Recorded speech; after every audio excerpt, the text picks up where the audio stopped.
It's time for Fanatic Parlay Cash. All right.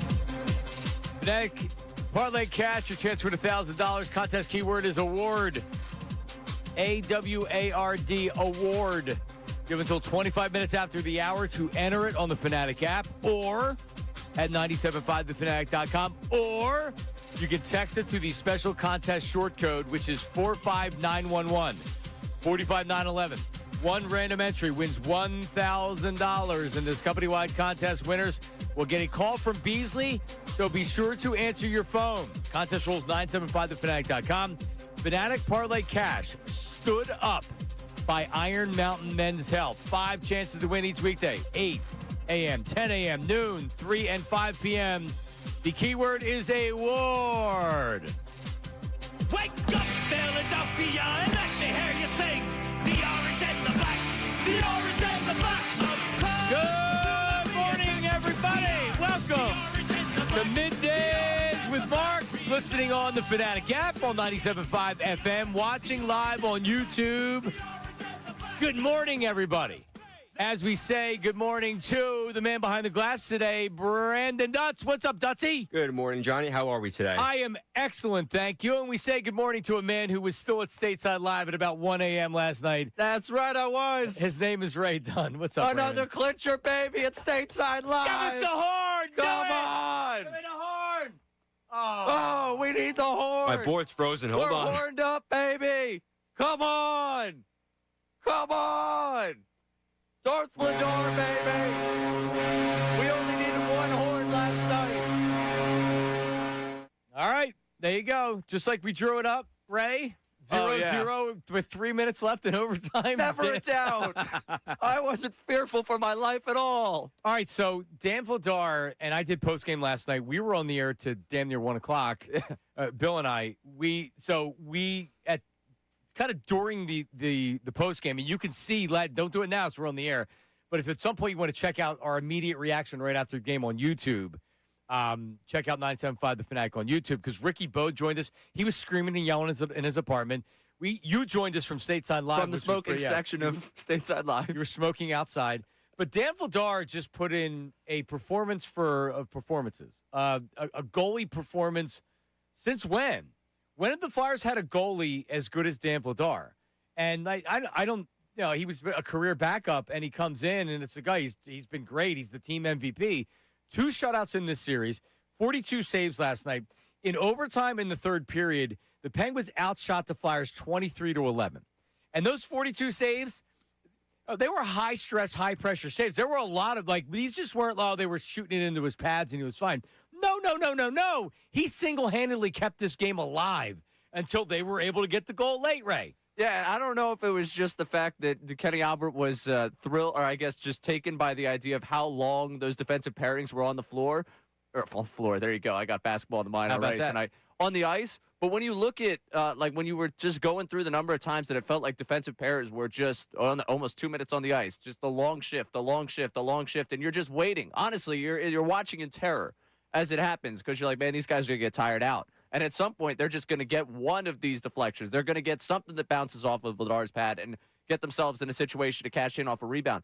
And they didn't. That's a credit to Vladar, because there were some long shifts there. There were some times that they did not do a good job of clearing the zone, and yet every single time he stood up, he was a brick wall in front of that net to make sure that nothing went in it. 42 saves. Yeah, there were so many opportunities for the Penguins to win that game, and some of it was a little bit of luck, a lot of skill. Just dude wasn't losing it last night. The one scrum in overtime where the puck, no one even knows where it is, and there's 5 Flyers that are just diving on top of it to try to make sure someone covers it up. It's like, oh my God, this is it. Oh my God, this is it. And before people call me a loser, because I said this last night, am I the only person that was like, they're going to lose this? And they're going to Game 7.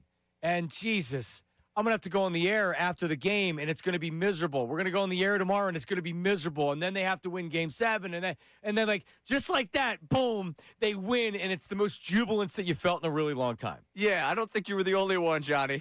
I'll tell you, the energy And the way people were reacting inside Stateside Live, a lot of people were tight. A lot of people were very uneasy. And honestly, I was like, that last 5 minutes of the third period. I'm like, my God. you just need one. Just put one in. It was really the third period as a whole. Yeah. The Flyers were doing a lot of dumping and not chasing. It's almost like they were playing with a lead and they were trying not to lose it, but they didn't have a lead. They didn't score a goal.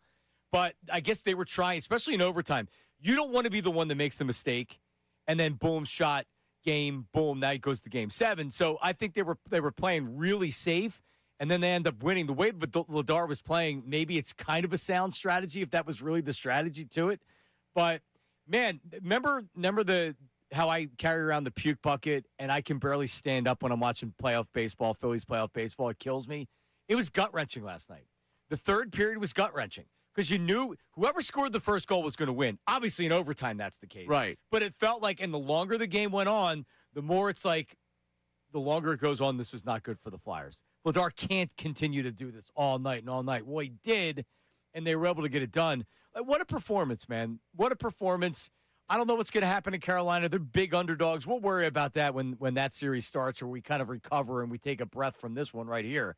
But, right, this is what it's all about, man. As the casual Flyer fan, which I feel like I represent, to a little bit more of a diehard Flyer fan like you, to the dieharders out there that have been behind this team and have been waiting for this moment. This isn't a team of mercenaries. This isn't a fluky team. That wasn't a fluky win. That was a great win from a young team that actually faced adversity in Game 6. That's a game that you come in, you want to see this team with some adversity. It was in overtime, 0-0, and they were getting outplayed, and they found a way to win the game. Yeah, all the pressure was on you going into that one. All the pressure was certainly on you because everyone felt how uneasy it was. I get it. Like, I wasn't in I'd love to hear from people that were down there at Xfinity Mobile Arena. I got to talk to a ton of them last night as they were pouring in from the game. One guy came up to me, he's like, I know you didn't believe. You went in with no expectations. And I was like, you're right, man. Hey, go Flyers. Like, I appreciate it. It's like, thanks for tuning in that week I was working with Ricky. But yeah, I mean, it was incredible just to watch the way they were able to bear down. And I think that play that you outlined of all them diving on the puck to get on top is kind of emblematic of the whole thing. Like, you just had to gut out what you got from last night. And the jubilation of throwing the stick into the crowd, and man, thank God nobody got hurt. Yeah. So if you're the guy that has the stick, or you saw the stick get thrown, or whatever, and like Ray said, pardon me as I open up my energy drink. That's all right. It's going to take everything today. It's a late night for you. And the Sixers don't start till 8:00 tonight. Yeah, 8:00 on national TV. You know what that means? Yeah. It doesn't mean it's going to be 8:00. It's going to be after that, and it's going to be late. But we would love to get your reaction. So Dutsy is producing today. Negative Nate, who's very happy. He's in the back. 610-632-0975. Is Austin sticking around to do YouTube? We got Rodman. Rodman. All right, Sean Rodman. 610-632-0975. So that number covers everything. Davis Honda text line. Davis Honda text line where you can do the voice memos, which we love to do on the show. So all you do, just like you're sending a text, but don't send a text. Hit that little button next to where you would send the text. The plus button, if you're on an iPhone, what pops up is a tab, and then you hit audio, and then you can start recording. Leave your name, location, your occupation, and just give us, if you just want to start screaming and yelling about the Flyers and say, hit the horn, I'm horny, then we'll give you the horn.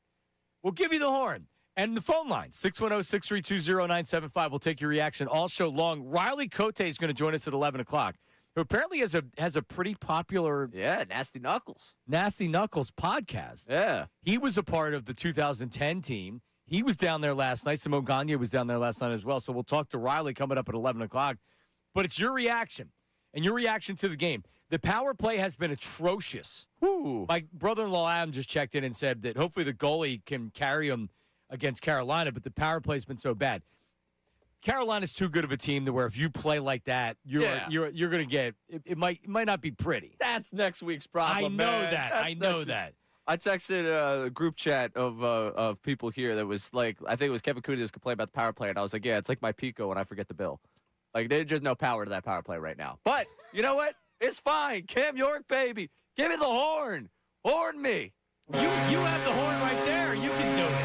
I got Brace's board up. I don't know his board. He's got it on there. 610-632-0975. Rick Tocchet just jumped on with the fellas. Shout out to Rick. It was, as we talked about before, it was a long season. It was a season where It didn't look like it was going all that well for a long time. And then suddenly the Olympic break happens and they haven't looked back. And it's credit to Rick, man. It really is. He's a flyer. It feels good to have a guy that we know, that we love, that came in here and helped turn this around. We'll get your reaction. We'll get your voice memos. We'll get your text messages. 610-632-0975. Middays with Marks on 97.5 The Fanatic. All right, let's talk about Bet Parks for a second. It's the only book, only online casino and sportsbook I would ever recommend where there's always another way to win. All right, we just talked about the Fly Guys. Take a look ahead. They're big underdogs in the next series against Carolina. Take a look ahead. If you think they can win it, maybe you think they can win game one, take a look right now. Live betting today. There's daytime baseball, doubleheader. Check it out. All right, you have the Sixers tonight.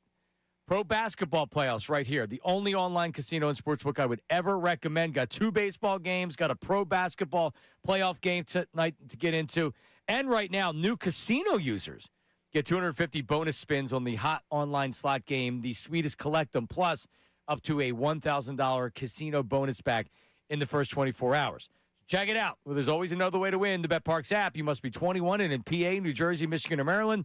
New users only. Terms and conditions apply. See betparks.com for details. Casino bonus must be wagered. Gambling problem. Call 1-800-GAMBLER.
All right, we're back. We're getting your reaction. Flyers win, beat the Penguins 4-2. And Pittsburgh fans not very happy. I know that one Andrew Filipponi in Pittsburgh, and it's a disingenuous tweet because he just puts stuff out there to get a reaction. He had said that the better team lost the series. One of my favorite takes of all time. It is the greatest loser take that's ever existed. Where it's like you watch a series, you're like, my team didn't win, my team was better. Like, and I'll be honest, I've had that loser take, the Diamondback series back with the Phillies. Like, I definitely had that take, but it's one of the Mount Rushmore of takes for me. Well, the better team didn't win this game, didn't win this. The series is always funny because it's like how many opportunities you have to win the series, like win games in the series. One game, sure, maybe the better team won't win. A 7-game series, you find out. You find out over 7 games who the better team is. Oh, no, the better team didn't win. Sorry, buddy. Sorry. I mean, it's not like they didn't get good goalie play, too. Oh, my God. I mean, he was unbelievable last night. Yeah, we were mocking it ahead of game 4, like what a desperate move. And it was like that nearly paid entirely all the dividends they were looking for. Yeah, incredible. I mean, And I mean, really, they're who's the I'm blanking on his name, who the starter was, and then they Skinner. Yeah, Skinner, Stuart Skinner. He was good too. I mean, he certainly wasn't the reason they lost those games. No, he was fine. I mean, it was the desperate move. It wasn't his fault that they lost the first 3 games, but it was certainly backup goaltender lifted you at least through 2. Could have been 3. I was sweating. And it's not just because it was warm out last night and I was in the whole sweatshirt. Which, by the way, I got a text from a buddy today that I should retire that sweatshirt to the Hall of Fame or something because I've worn it so much at this point, and I bought it like 2 weeks ago. It's been my go-to Flyers attire, and they just keep winning. But, yeah, I was sweating in that third period overtime. But it's fine. Cam York, man. Like we intended. Like we always knew it was going to happen. All right, well, yeah, just like we drew it up. All right, so Riley Cotay, former Flyer, he was on the 2010 team. Apparently, we were talking to Nate Tennyson, who's the big Flyers fan of the show, and he had said that his podcast, Riley Cotay's podcast, Nasty Knuckles, is like the top Flyers podcast. It's not even just a hockey podcast; it's a Flyers podcast. It's very popular with Flyers fans. Yeah, Nate listens to it. He's coming up at 11 o'clock, so that's really cool. And Riley was in the building last night. He was. He was there. He was with Simone Gagne. So we're gonna get a little. I would love to know if this 2010 team who still talks. And what are they talking about right now? Is there a little bit of was there a group text last night? Yeah, or just him and Simone Gagne are just up there bro hugging, fist bumping, losing their minds as it's happening. It's just, I mean, what a cool time. Just for so many people, I think re-falling in love with hockey after so much time of just it being what it's been. Yep. All right, let's go to the phones. We'll take some reaction. We'll get your voice memos. Let's go to Lisa in Brookhaven. Lisa, good morning. How are you? Hi, good morning. How are you? Good. Excellent. Thank you. Good. Go Flyers. That was an amazing game. Sure was. Where were you watching, Lisa? I was watching at home with my dad. My dad's 82. He's a former season ticket holder, so we try to watch the games together, and it's just fun. It's been so long to watch a Flyers playoff game, so it was just amazing. So, Lisa, the end of regulation, I'm like, all right, I didn't want to do this. I was trying to avoid having the cup of coffee so late, but I had to go upstairs and get the coffee. And it wasn't just a regular cup of coffee, too. I went the travel size. And, man, I chugged that down pretty quick in the overtime. And then, you know what I'm thinking? Are we going 5 overtimes tonight? Are we really going to do this again today? Thank God we didn't have to go into another overtime. Because I don't know how long Vladar could have done that. Oh. Yeah, I don't know. Though. He seems to play better when he gets a lot of shots and as the game goes on. But I was just afraid it was going to be one of those long shots that he sometimes struggles with that did him in. That, looked like an easy save, and it was just going to. And that's the problem. Go the longer you go, the more of a chance for a fluky goal or there's a turnover. How many times have we seen a series end just turnover, boom, bam, end of the game, end of the series? I mean, look how the Flyers won. That wasn't this great scoring opportunity that they had. It was kind of score. Oh my God, they won. Yeah, and I was yelling at the TV all night. I'm like, Drysdale, don't pass it. You have a better shot. So prove me wrong. Yep. All right, Lisa, enjoy it with your dad. Was your dad pumped up after the game? Oh, he was so excited. He was sitting in his chair and he's woohooing, and you just knew he remembered all those great playoff series. Oh, God bless him, Lisa. Great. Thanks for calling in. Appreciate it. Thanks, guys. Go Flyers. Go Flyers. There you go.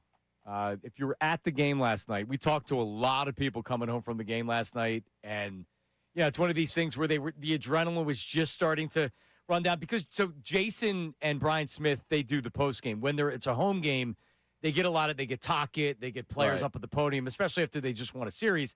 So I think they went 45 minutes last night. So by the time we started getting the people on the phones, we had a lot of, I just got home. Yeah, I just got home. Because they started off on the way home, and then I'm sitting in my driveway. We just got home. I got a little bit of a different crowd. I got the crowd that decided they didn't want to go home. And, man, the people coming in after that game were fired up. You would have thought when Dan Vladar walked into Stateside Live last night that Justin Bieber showed up. I mean, the way everyone just all of a sudden, he's walking up the steps and he just stopped. and he's just like overlooking what is becoming his kingdom here. Where it was like all these people like, oh my God. All right, so Oh hold my on. So God. who was there after the game from the Flyers? Oh, man. Everybody? There was a good. I think we had a running list here. I want to make sure. I don't want to throw credit because I think they started like going out to all the different. But some people stuck around at the arena. So where were you stationed? Were you in VIP? No. You were up top? No, I was middle. No, I wasn't even going to ask if I go up there with the Flyers. I figured, my place. I'll stay down here. It's not my job to be up at VIP with the whole crew here. But I think Cam York, Trevor Zegras was there. I think Sanheim made his way up there.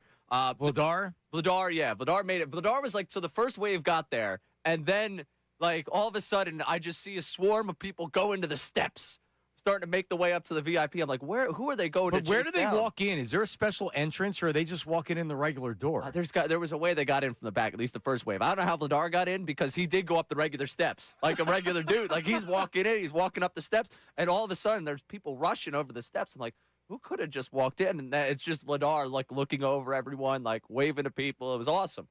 Yeah, and there were some people there that there's some players there that they're young, drinking water, maybe. Yeah, young. Wow, what a scene! Can I also shout out them last night, Jay Roy and the crew down there at Yes. Stateside Live? They were awesome, like getting people hyped throughout the game. But also, I guess, they got the camera in there. They ended up finding me. And he's like, oh, Ray Dunn, Middays with Marks, 97.5 The Fanatic. Tomorrow, listen to him. I was like, I didn't say hi to anyone. I didn't check And you were in. up on the screen?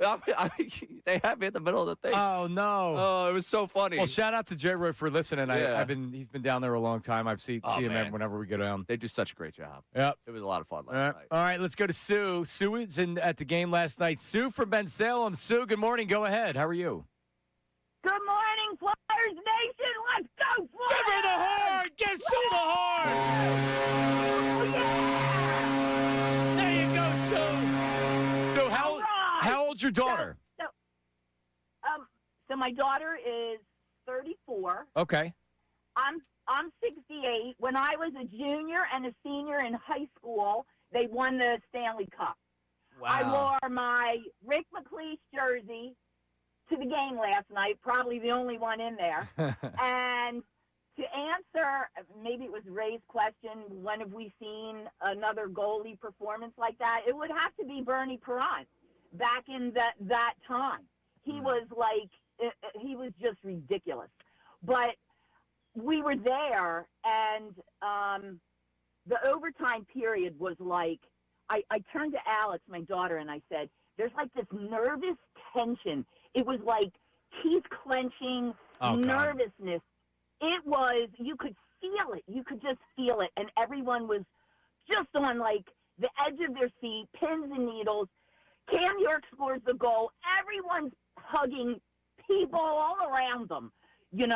I hugged my daughter. Then I hugged the guy next to me. Then I hugged the guy behind me. And it was it was just awesome. It just took me back to the 70s. It was like amazing. Yeah, it's Sue that we and appreciate it too. I guess Colin Newby was down there last night. He took a video from up in the press box of the goal, and the place was shaking. And the fans were just it's such a great video. You check it out on our Instagram page, 975 The Fanatic. But everybody just the sea of orange just jumping up and down and jumping up and down. It was amazing. Well, yeah, and great video. Again, like to take it to where like everyone's just all of a sudden high five. Everyone became your best friend last night. You gained, if you were in the arena, you gained 20,000 best friends. Where I was, you gained probably like 1,000 best friends. It was amazing. Everyone's all of a sudden high fiving, hugging. It's like, who are you? I don't know, but you're wearing Flyers gear. Poor people in the Penguins gear, man. Watching them have to take that walk out was hilarious. Yeah, I can imagine. Were there any Penguins fans in Stateside Live? Oh, yeah. Were there? They were singled out very early, too. I bet. Talk about enemy territory. Oh, Jeez. man. Crosby jersey in there, which, oh, man. The what I did catch of the glimpse of the television after the handshakes, watching Crosby walk his way off the ice. Oh, God. Poor Sid. That's adrenaline to the system right now. So No, but funny. hang on a second. I thought when he played in Philly, look out, be careful what you wish for. Oh, yeah. Sydney in 7, I heard. I mean, listen, that's what I was told. Which, on top of that, shout out to the Flyers social media for getting after Pat McAfee, too. Down and out. Oh, man, that tweet was fantastic. All right, we'll go back to the phones. Let's get a voice memo on the Davis Honda text line. What you got? Woo! but we did it. Bring on the Hurricanes. I don't even care. I'm hungry for the second round. Let's go Flyers. Damn right. Oh, man. It's 10 o'clock the next morning and people are still screaming like they just left the arena. Case in point, man. Yeah, I'm fired both up. of us. I'm fired up, baby. Yeah, it was like, I probably went to bed about 3 and then I heard my daughter getting up at like 5:45 and I'm like, go back to bed. Stop. And then Thursdays I need to take my little girl to my in-laws right. in Broomall. So I had to be out of the house before 7 o'clock. And, I may want to take a nap later on. That's not going to happen. But these are the days we live for as sports fans. Oh, yeah. Absolutely. I mean, I was like this. I know we keep comparing it to like that 2022 run for the Phillies, like the genuine excitement of it, the whole thing. But like it took me back, honestly, because the reason I was at stateside last night, my buddy and I have gone to like post Braves, post Marlins, post Braves, post Padres. Like we go to clinchers. So he was at the game. I was like, I'll meet you afterward at the game. But like seeing that energy and like that type of reaction to it is that right now. Like we're having that type of sports moment in the city. Well, Ray, this might have a lot of new listeners today as the Flyers have advanced in the series. And if you're tuning in right now, this is Middays with Marks. I'm your host, John Marks. That is Ray Dunn. What up? The producer of this show, but as the co-host, Sean Brace is on a golfing trip. Did you see today? No. airport beer? Is he drinking airport beers? Like 9 o'clock this morning. His 8:30 wife's this not morning. there. His wife and kids aren't there. Not surprising. But and then Brandon Dutz is producing today, and this is a huge win for the Flyers. This is the biggest thing for the Flyers in how long? And by the way, the question with the goalie, we can send it all the way back to Bernie. Just keep this in mind. Ron Hextall won the Conn Smythe in 1987 when they lost in the Stanley Cup Finals. Yeah. So I would say that would probably be a pretty good performance, even in a losing effort. I would argue it. If you're the MVP of the Stanley Cup and your team loses, I'd say that was pretty good. We got all these new listeners. You're throwing out a hot take as soon as they join us. Come on. Get Vito in here. Get Vito in here. Put the headphones on. There's not a bigger Flyers fan at this station. What time did you get home last night, Vito? Get his mic. There we go. You guys were on until about 12:30. I don't know, 1:15. Probably about 1:15. Okay. All right. So we were here grinding. That was fun. It was well worth the late night and the extra hours. So for sure. Best goalie performance, best Flyers goalie since. Oh man. Some people are saying Boucher and the run they had then. 2010. But as much as this pains me to say, and I might get criticized for it, Priscalov in that 2012 series somehow, some way. I mean, they fell behind 3-0, and he kind of catapulted them a little bit. But I'd probably say Bush and Leighton probably combining to get through that Boston series after falling down 0-3 and coming back to win. But was that he had 2 shutouts in the series last night, deciding game, 42 saves. But at the very least, you're going back 16 years easily. Yeah. No, I mean, even maybe saying like Czechmonic or Robert Ashe, like early 2000s. So, probably that 0-3-0-4 run when they lost to Tampa in 7 in the conference finals. Probably going back that far. I went Robert Ashe last night, and Colarulo was very impressed with the Silent Bob mention. But, and then I think he brought up Czechmonic, who was really good. He was underrated. He'd headbutt the puck. I remember. Yeah. That was instead way of to use the waffle noggin. board. As Martinez would say, that's the way to use the noggin. And then we were talking Gar Snow and Hextall and that combination. I mean, they never really had the goalie like Marty Brodeur being in the same division for so long, and you had Hasek up in Buffalo. I mean, they were good Flyers teams, and they would beat Buffalo and Hasek, but they were really good teams. Now, I don't want to go overboard with Vladar, but what he's done this year coming in, everybody would agree he's the MVP of the regular season. And then what he did last night, we got the Darth Vader mask. Ray took it. Got to fill in for Sean today. From Sean, we're missing him. But what an unbelievable performance by I don't even know what they would have done if they didn't have him in there. Lose is what they do. They definitely would have lost without him. And yeah, it's just incredible to see what he's been able to do. And yeah, I mean, it was a off the radar kind of I don't want to say underwhelming, but it wasn't looked like as a sexy move. Under the radar move. And you look at what it's turned into, and that and Zegers have probably been the two best moves that Briere made in this offseason to get you where you are.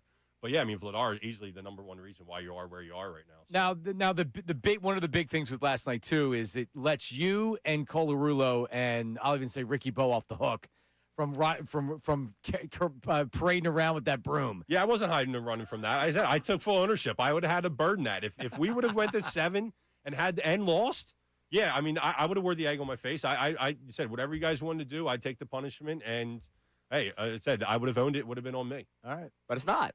But it's not. We don't have to worry we get about Carolina. Flyers Guess in 6. what? Now Ricky Bowe gets Carolina, the old Hartford Whalers. You want to see a fired-up Ricky Bowe? Did you hear him? Too, but I heard Did him you hear him last night? He's pissed. He can't wait for this series now. I'm worried he's going to, go down to North Carolina and start fighting people. Well, he said he wants to go to a game. Yeah. So, oh, boy, look out, What Carolina. if him and Bill drove down? Oh. We could find we could get on the find Philly a studio sports trips. for him. They went out to Pittsburgh. Maybe Philly sports trips will get us down to Carolina. We'll see. We could find Vince, him a if you're listening, let's work something out. There's no reason why. Well, they are on TV. Damn it. That's right. Fine, I'll do it There's instead. that whole TV thing. Yeah, we'll just go down, Ray. Maybe we'll get lucky and draw a weekend game. We go down for a weekend game. All right, there he is, Mike Vito, the executive producer of Philadelphia Flyers hockey on the 97.5 The Fanatic flagship station. There we Flyers go. Radio Network right there. Thank you, Vito. We also need, now that it is Flyers Hurricanes, we need the Chad Ochocinco Ralia as a drop. You remember that back and forth between him and Shannon Sharp? No. He kept calling it Ralia. Oh, that's right. He didn't. And he's like, Raleigh. Ralia. I was seeing a girl in Ralia. We need Ralia next week. I actually know some people in outside of Raleigh. I got a couple friends down there. So, I mean, if it were to happen, I know we're now, I mean, you see me, I'm flyed up, pucked up at this point. Like, I'll go take the trip. No one has to twist my arm for that I one. think that maybe that's when, if it becomes a series, you go down for game 5. They steal game 1. Well, no, so it's 2-2, 1-1-1. Yeah. The All game right. 5? Put it on the calendar, boys. All right. We're going down to Ralia. Let's go to Matt. Matt's in Northeast Philly. Matt, what's up, man? How are you? Good morning. Good morning. Long time no talk. I say you guys are not going back far enough. All right, give it to me. 2000, Pittsburgh, Game 5. Boucher got. By the way, you know what best performance is? Boucher in that series. Oh, okay. I'm gonna look at the whole series, but go ahead, talk. Game 5, where they went to 5 overtimes. I remember it. I was sitting there studying for a final the next morning. Didn't get to sleep because it was almost 3 a.m. Central. Yeah, what I When that remember, game ended. what I remember was it was like the players were skating through mud. They were so tired by that 3rd, 4th, and 5th overtime. I mean, think about that. You're playing 20-minute periods. So you're playing that's 8. They played 8 20-minute periods, which is crazy. But yeah, that's an all-timer. And you're talking about the long shots and the fluke goals. I still remember. It's 2026, and I can still see Recchi at the top of the face-off circle taking a slap shot and beating him. And beating him hard. He barely moved, the goalie. He couldn't even see it coming. It was a 4-3 final. The Penguins went up 2-0 on that series, and then the Flyers win 1, 2, 3, 4 in a row and come back and get it. So 57 saves in that 5 overtime game. it's crazy.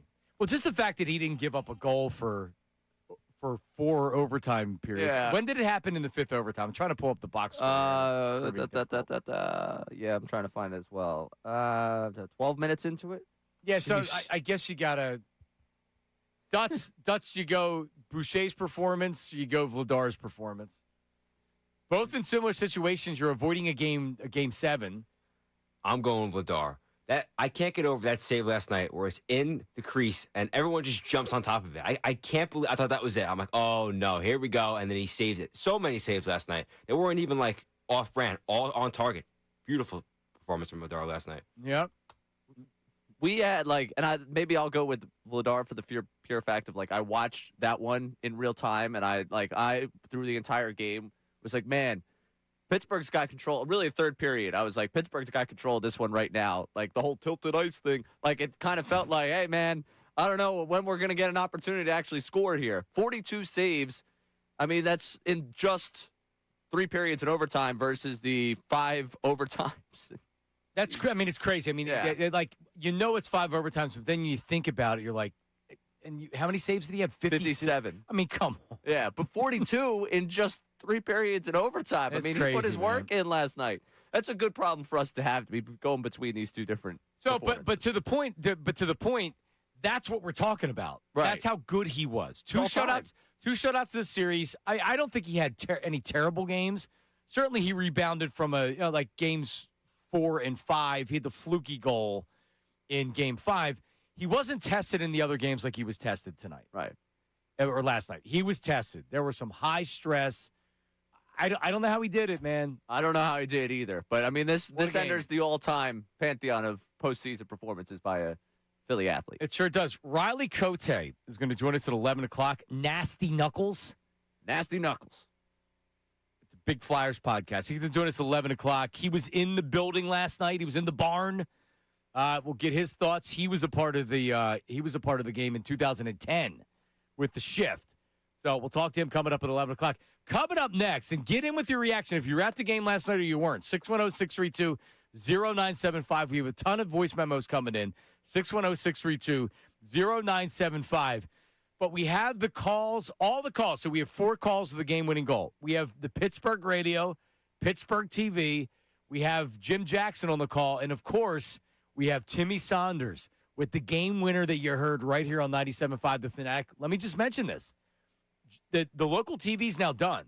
There's no more local TV. The only place you're going to be able to get the local call on the local goals is here on 97.5 The Fanatic. You can listen on the Fanatic app, too. It just doesn't have to be on the radio. All the games are on the Fanatic app. So we'll give you from the Pittsburgh side of things and from the Flyers side of things coming up next. Middays with Marks, 97.5 The Fanatic.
We're back, Middays with Marks. I am John Marks. He is Ray Dunn.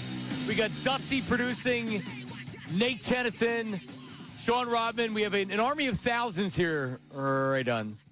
Riley Cotay coming up at 11 o'clock. His Big Flyers podcast. Is Sidney Crosby a top 3 punchable face to Riley Cotay? Just as we're getting ready here, the first thing that pops up when you type in Riley Cotay, Sidney Crosby, is enforcer Riley Cotay announces retirement. Why? Did he punch him? I don't know. So I'm saying, like, Riley Cotay was an enforcer, right? So he's a guy typically that's going out there, and he's not fighting Sidney Crosby. That's not the way it works. But I just wonder, like, Sidney Crosby's really annoying. Yeah. And I'm wondering if he ever punched him, or he obviously wanted to punch him in the face. But top 3 punchable faces in his career. Is he sitting up there in the suite, in like club level there, like, man, just let me down there for one punch. I might not get the whole fight in, but just one punch. Let me get after him. All right. Well, you were in stateside live for the game. So I was. We're gonna play the calls coming up in a second. I was down in my home studio in my basement, and I have the live radio call going on because we're going to go on the radio. So I'm like connected to the station, and I can hear Tim Saunders. That is a good 60 seconds ahead of what people are watching on TV. And if you're streaming, it's even further back. So Dutz and our group chat, we're going back, and as the goal scored, these guys have no idea it's coming because Dutz was texting. Dutz and Nate, everybody was texting, and I'm like, I'm not going to tell them that they won. Like, I'm going to let them see it. I'm not going to spoil it for them. But it's funny to know I knew it was coming, and I was waiting to see what your reaction was, Dutz. Because I just texted, wow, look at that save by Vladar. I know. I got on top of it, and then they scored right after. I know, and it was right after. Yeah, so you guys were talking about the save, and I'm like, oh, I can't wait to see the reaction. And then real time, it's all the reaction. So the friends that I made last night, shout out Colby, one of our listeners. I made friends with he and all his group last night, and a couple of the girls I think had walked in the stoppage to go somewhere. They came running back as like play was getting back underway, and I was like, "What in the world?" One of them saw it on the phone. And that's why they came running back because they want to be a part of the moment. Like I guess they saw it had first. Notifications or something set up, and I was like, "Man, they are hustling back over here to us." I'm looking. You got an idea? And I was like, "Oh, that's why." Oh. Yeah, because it was like it wasn't one of these moments where you're like, "They're going to score, they're going to score, they're going to score." It was. Oh, score! I was like, oh yeah, my God. It's like, what could they, like, did a fight break out? In my head, honestly, it was like, oh, no, what happened? Because of the way that, everything kind of felt like it was moving there. But, man, woo. All right, so let's do this. So let's do the radio call first there, Dutsy. This is 105.9 The X, the home of the Pittsburgh Penguins. This is the radio call of Cam York's game-winning goal. Listen. Flyers win the draw in the Penguin zone. Michkov far circle with 2.5 to play in OT. High slot, Cam York. Wrister, they score.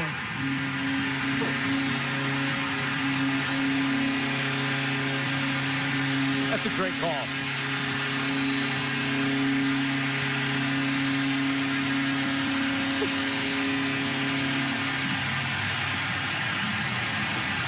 The Philadelphia Flyers end this series in 6 games, but the only goal of Game 6.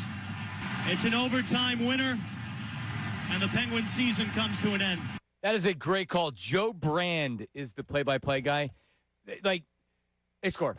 And then let the crowd tell the rest of the story. The horns going off in the background. I got chills listening to it. Yeah, what a great call. That was fantastic. Like, obviously, they score. You don't make it about how disappointed you are. You don't make it how disappointed. Like, everyone's disappointed in that moment. You don't need to tell the people that you're disappointed. That was great. Phil Bork is the color analyst, not saying anything. It was perfect. Nothing needs to be said right there. That is an A call right there. Like a reverse wheeler. He's just in there punching air. Yeah, I mean, how long did they go without saying anything? 30 seconds? Yeah, like 35, I think it was. Yeah. I cut it down and I took it. Yeah, for sure. No, and then like that's a great call because if you're a Penguins fan, and that's a local broadcast, if you're a Penguins fan, you don't have anything to say in that moment other than initially maybe the F-bomb, and then you're just like, yep. All right. Sportsnet Pittsburgh on the TV call. Here is how it sounded. More pressure off the face-off from the Flyers. Michkov across. Here's York. Wrist shot, scores! Cam York in overtime. The Flyers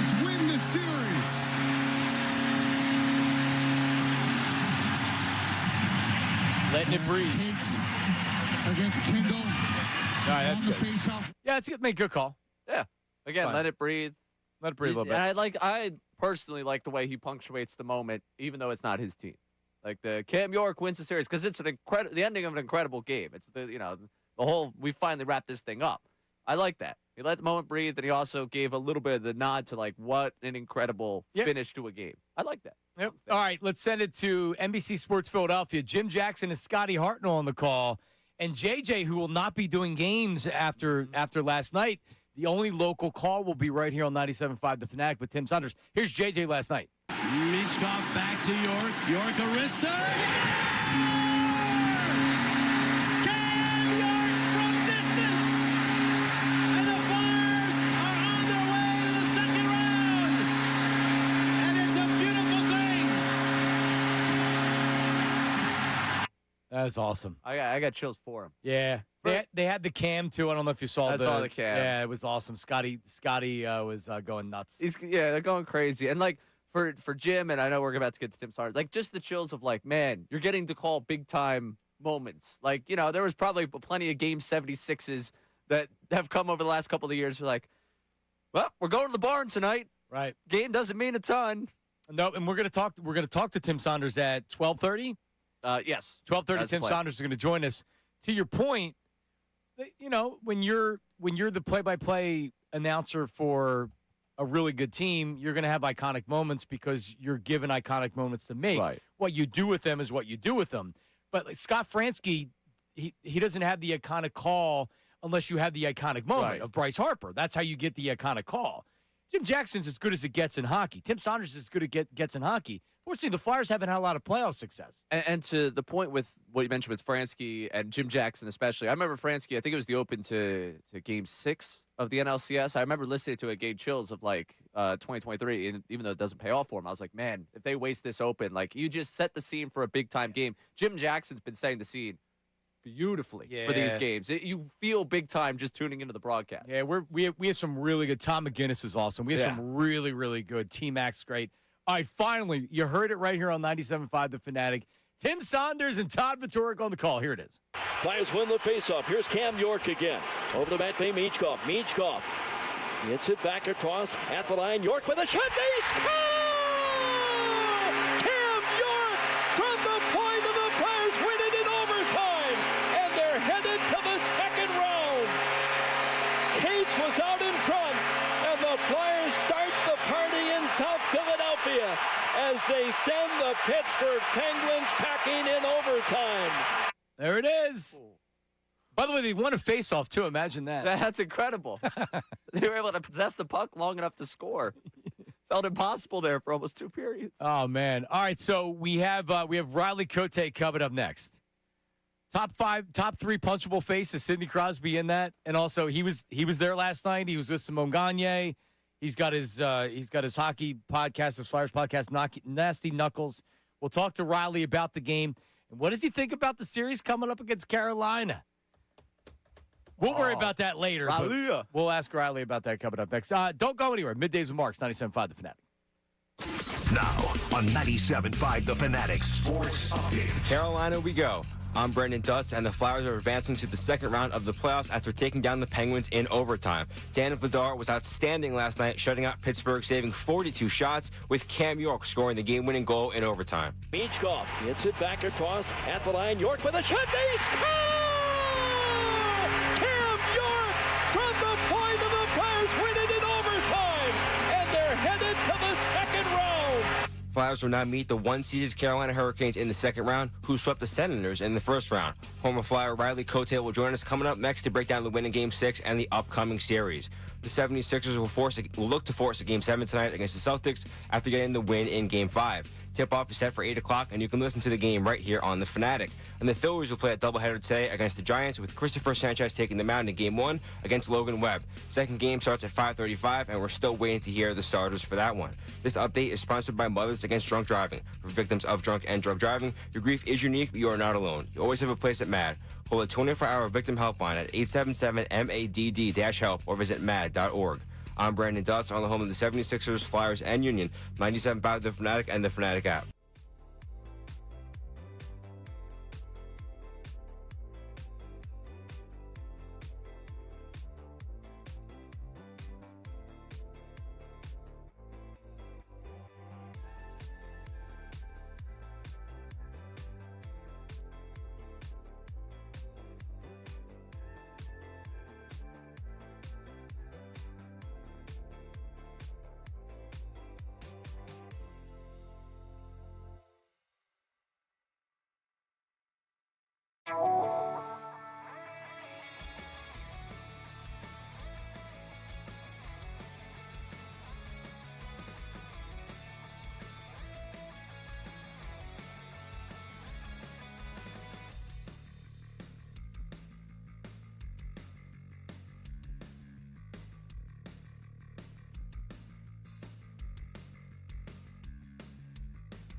All right, we're back. Middays in March. The 76ers do play tonight in their own Game 6. We'll segue into that coming up here in the 11 o'clock hour. Ray has his 76ers hoodie on. I'm prepared to get hurt again. Is that a schmedium? No, I think it's a large. Okay. Yeah. No, I'm the exact opposite of Caldwell. Everything I wear is probably a size too big. I always anticipate at some point I'm going to put on weight. And once I put on weight, then all these things aren't going to fit. It doesn't look too big. Yeah, I know, but ultimately I'm preparing myself for a life in which my metabolism doesn't work, and I don't want to have to go through a whole new wardrobe. That will come, but it's not going to be soon. I said to Connor today, I was like, man, you remember me back in the 22, 23 Phillies runs and the way I was running around like crazy? He's like, yeah. I was like, I didn't see clothes last night. I knew I had to get home because I've lost a step. All right, so what time did you get home? 2? Like 1:30. Okay, yeah. I've lost a step.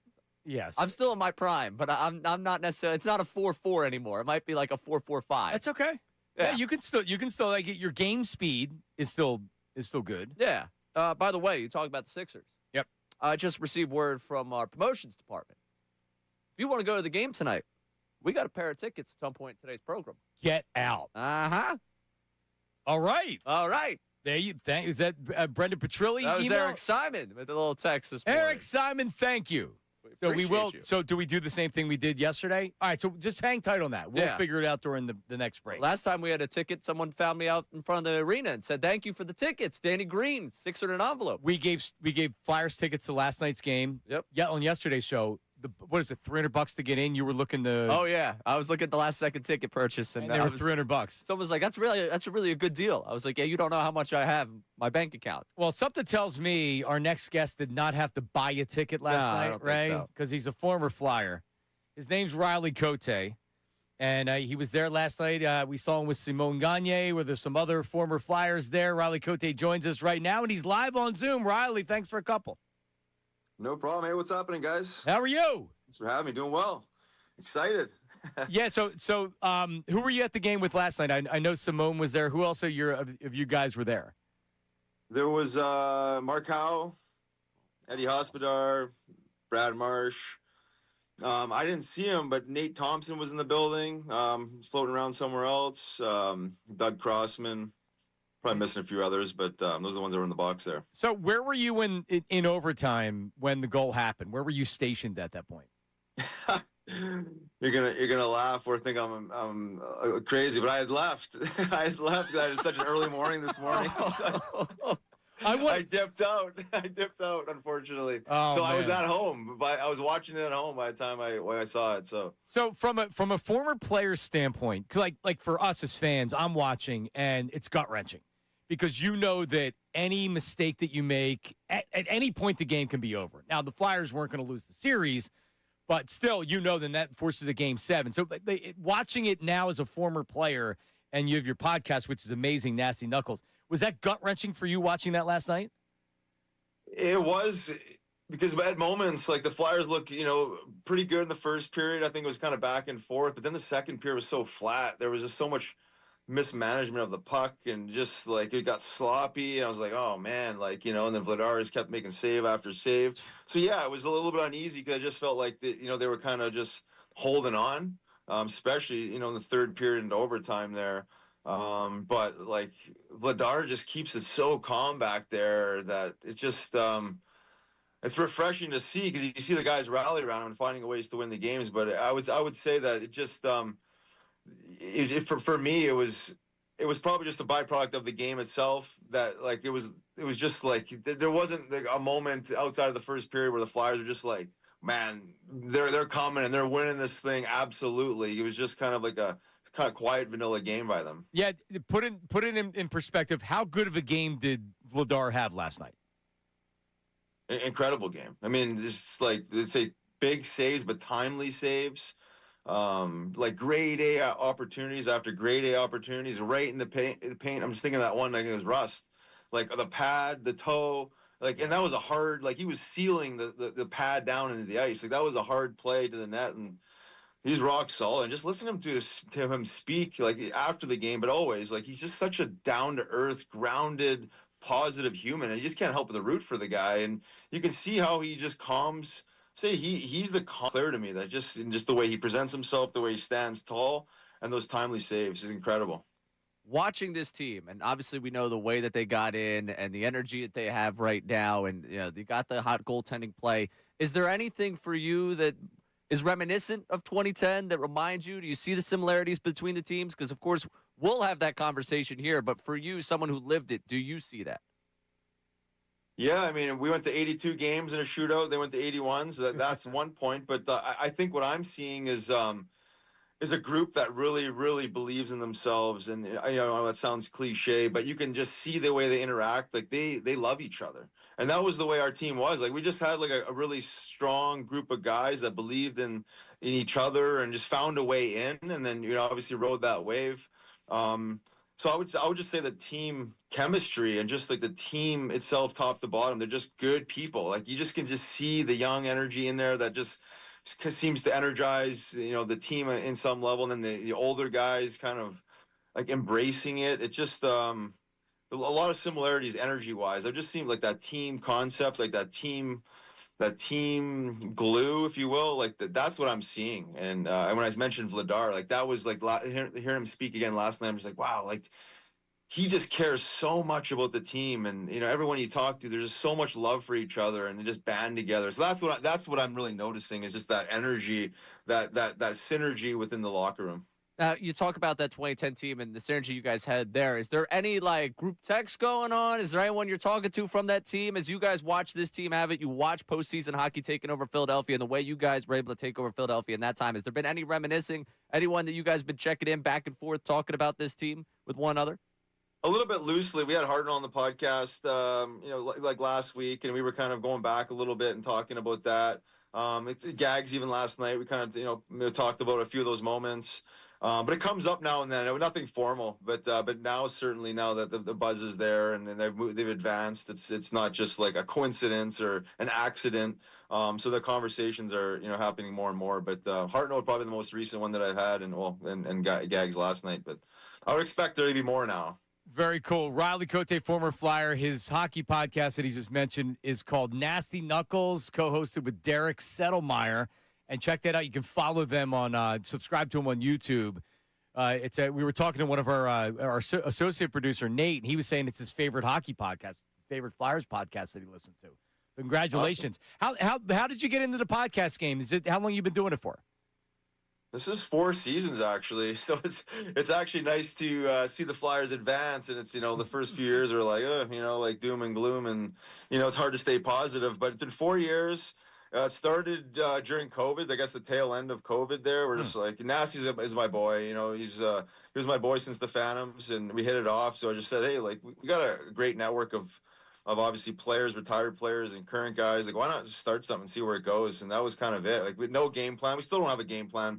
Just keep it light, keep it fun, humanize the players, tell some stories, have some laughs. And that's really the nuts and bolts of it. We're not, in there to like break it down to a science and every play and what I mean, like that. Just like have some fun, keep it light, and that's what it's all been all about. And we've kind of rode that formula and just kind of keep doing it. Very cool. So one of the great things about the win last night was it was against the Penguins. It was in our house, and you got to watch Sidney Crosby. And you're like, this is one of these wins. Letang may not be back. Malkin may not be back. Sidney's going to be back. But it was so good to see him skate off the ice. And so, from your perspective, and you were a tough guy. You were a guy that didn't mind throwing a punch. Sidney Crosby, if you're doing top 3 punchable faces that you played against, I don't know if you did punch him in the face, but was he one of the guys that you always wanted to punch in the face? I wouldn't say the top 3 guy. I mean, I understand why people hate on him, and he's especially when he was younger, he had that face you just want to kind of slap. He's kind of like whining all the time. We've seen that. What game was that? Game 3, right? I mean, you kind of seen the old Crosby type kind of. But I mean, I will say just out of pure respect for him as a human being, because he is a great human, and he is. You have to give him credit. I mean, he is one of the best to ever play the game. But looking at it through the lens of a Flyers fan, yeah, I mean, he's definitely got the face you want to slap and punch, but yeah, I wouldn't say he's a top 3 guys. There's definitely guys that I would have loved to have grabbed way before him. He's such an elite player. For a guy like myself to think I'm just gonna slap Sidney Crosby around and everyone's just gonna watch it, like that ain't happening. But you certainly understand what you're asking and why fans can't. All right, stand who him. do you get? Who are the top three that you would say that you'd like to hit? Well, Sean Avery was one of them. Oh, Sean Avery was one of them. I would try to grab him all the time, and it was just like then I'm fighting Colton Orr, or Donald Brashear, whoever the hell I got to fight. What I mean, like he was just one of those because he was, he's good at his job, right? But he's always chirping, but he also had that face, that face you just see. Another guy, if you remember him, David Clarkson. He had a kind of similar face. He was kind of in like the quasi tough guy role. But he just had this face. I was like, man, I just want to punch this guy. Like because he plays the role, but he never backs it up, or at least not with the tough guys. Him. Who else? There's you didn't play against You didn't play against Barnaby, did you? I didn't play against Barnaby, but yeah. I mean, but Barnaby would have been he would have been a gamer. As much of a rat as he was, he fought. He always backed it up, right? So yeah, he's got that grin, but he's also willing to absorb 10 punches with that grin and smile with it. All right, Riley. So now the Flyers win. We're gonna enjoy this for today, but now they have the Carolina Hurricanes coming up. From the Flyers' perspective, and really, are they playing with house money right now? Because you saw at the beginning of the series against the Penguins, they were playing very free. They came in really with nothing to lose. The Penguins were favored in the series, but then once you go up 3-0, now the pressure's on you to close them out. But how do you look at this series, and how much of a shot do you give the Flyers to win? I mean, it's going to be a different animal for sure. I mean, Carolina is a really good team, so it's going to really showcase where the Flyers are at as far as the team and the depth that they do have. That being said, Carolina's deeper. There's no question, right? I mean, they got some elements there, a better power play, some more offensive guys. Maybe they play the game a little faster. I will say that the Flyers do have more grit if they play that way like they did the first 3 games. They say nothing to lose, but they just seemed like they were just in sync. They were playing the body hard. They were stopping at the net. They were just being hard to play against. They frustrated the hell out of the Penguins. We knew that the Penguins were going to roll over and lose 4 straight, right? I mean, the veteran guys there weren't going to allow that to happen. So yeah, it extends to 6, and they learned some lessons in those losses, and probably learn how they have to play even this win. They know they have to play better. So I think it's getting back to games 1 through 3. That grind type of hockey. It's going to be low scoring games, I would assume, right? The Flyers have been good defensively, but so is Carolina. They can score, but I think that it's going to be low scoring games.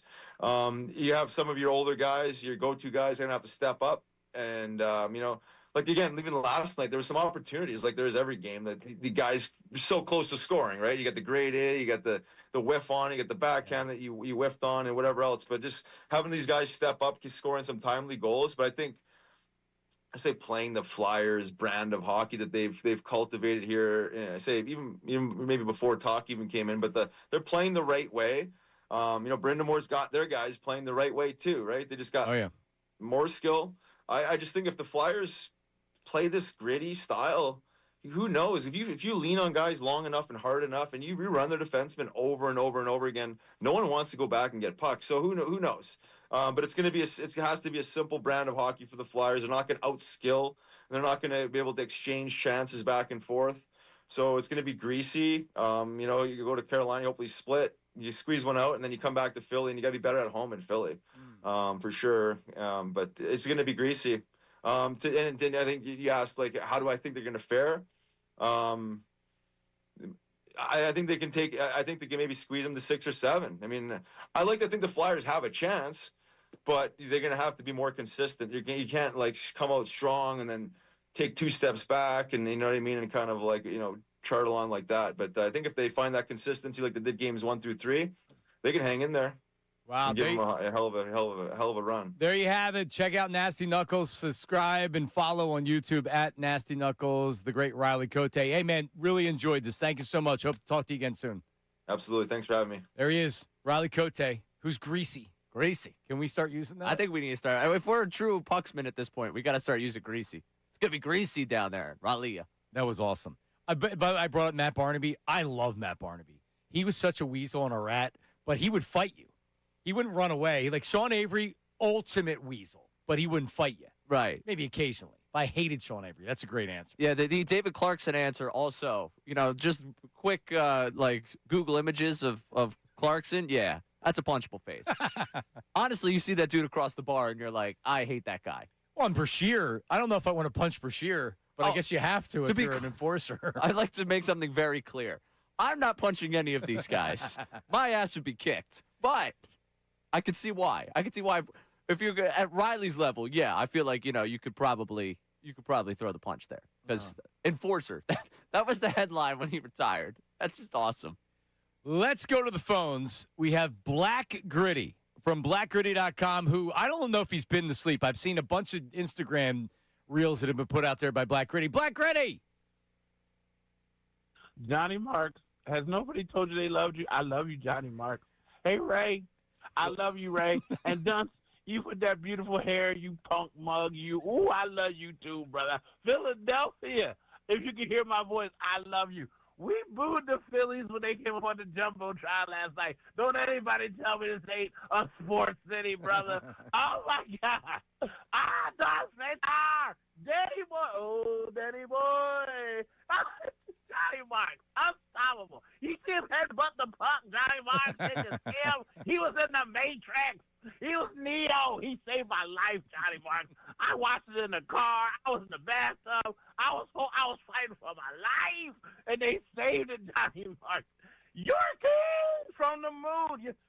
His fucking, his stick is still flying around the orbit of the Earth somewhere, just slicing through the heavens. And I got, you spent $5,000 to get in the building. Everybody paid the money. You deserve it. They said we don't show up. We showed up. We showed out. They overtime. The Penguins, Crosby. I love you so much, Johnny Marks. I know I don't tell you all the time, but Lord, let me tell you today. I'm so happy. I haven't slept. I took naps. Like, I close my eyes, and then I think about it, and then I wake up. And it's real, Johnny Marks, every time I wake up. We still won. I know I'm from the future. You can check my bio. It says it. I said flies and says, but I didn't believe it, but then I did, and then we did it, and how it's done. And I don't know what else to say, but I'll tell you one more time, Philadelphia. No, nobody does for Philadelphia. Nobody. Let's go fire! There he is. Black Gritty. Give him the horn. Black Gritty from blackgritty.com. Thank you. There he is. He didn't. I saw he was putting up Instagram reels. No, I'm up at 5:30, and I oh, he posted this 8 minutes ago. Yeah. Like, hold on a second. There was a moment last night where I was like, you know what? Just power through. Just power through. Just what he did, probably, where he was just awake the entire time. He might have nodded off 15 or 20 minutes at a time and then woke up. Yeah, I was having that thought of, like, maybe I'll just do that instead. I could have pulled the Black Gritty, but I'm glad that I did what I did. I needed it. Yeah, I needed the 3, even though I woke up twice to go to the bathroom because I drank all the coffee. Well, I had deja vu because I woke up at, like, 5, and then the same thing happened to me yesterday in the afternoon because I tried to take a nap to get ahead of the sleep I wasn't going to get, and I woke up at 5:05 last night, and I freaked out because I had no idea. I forgot. You thought it was the morning. I thought it was the morning. Because it was raining and dark out. So yeah, I was like, oh my God, I'm gonna have to talk about a game I didn't watch at all. What happened? Did they win? So Black Gritty brought up. We hadn't brought it up yet. So the Flyers, the game gets rained out. And by the way, the Phillies, they did it again where they had everybody park and come in, and they were saying that the game was going to happen, and then all of a sudden, people are finding out on social media before they announced it at the ballpark that the games were postponed and they were going to have a day night tonight or today. And it's like they said, oh, well, the weather forecast changed. Man, listen, this is the same weather forecast I saw.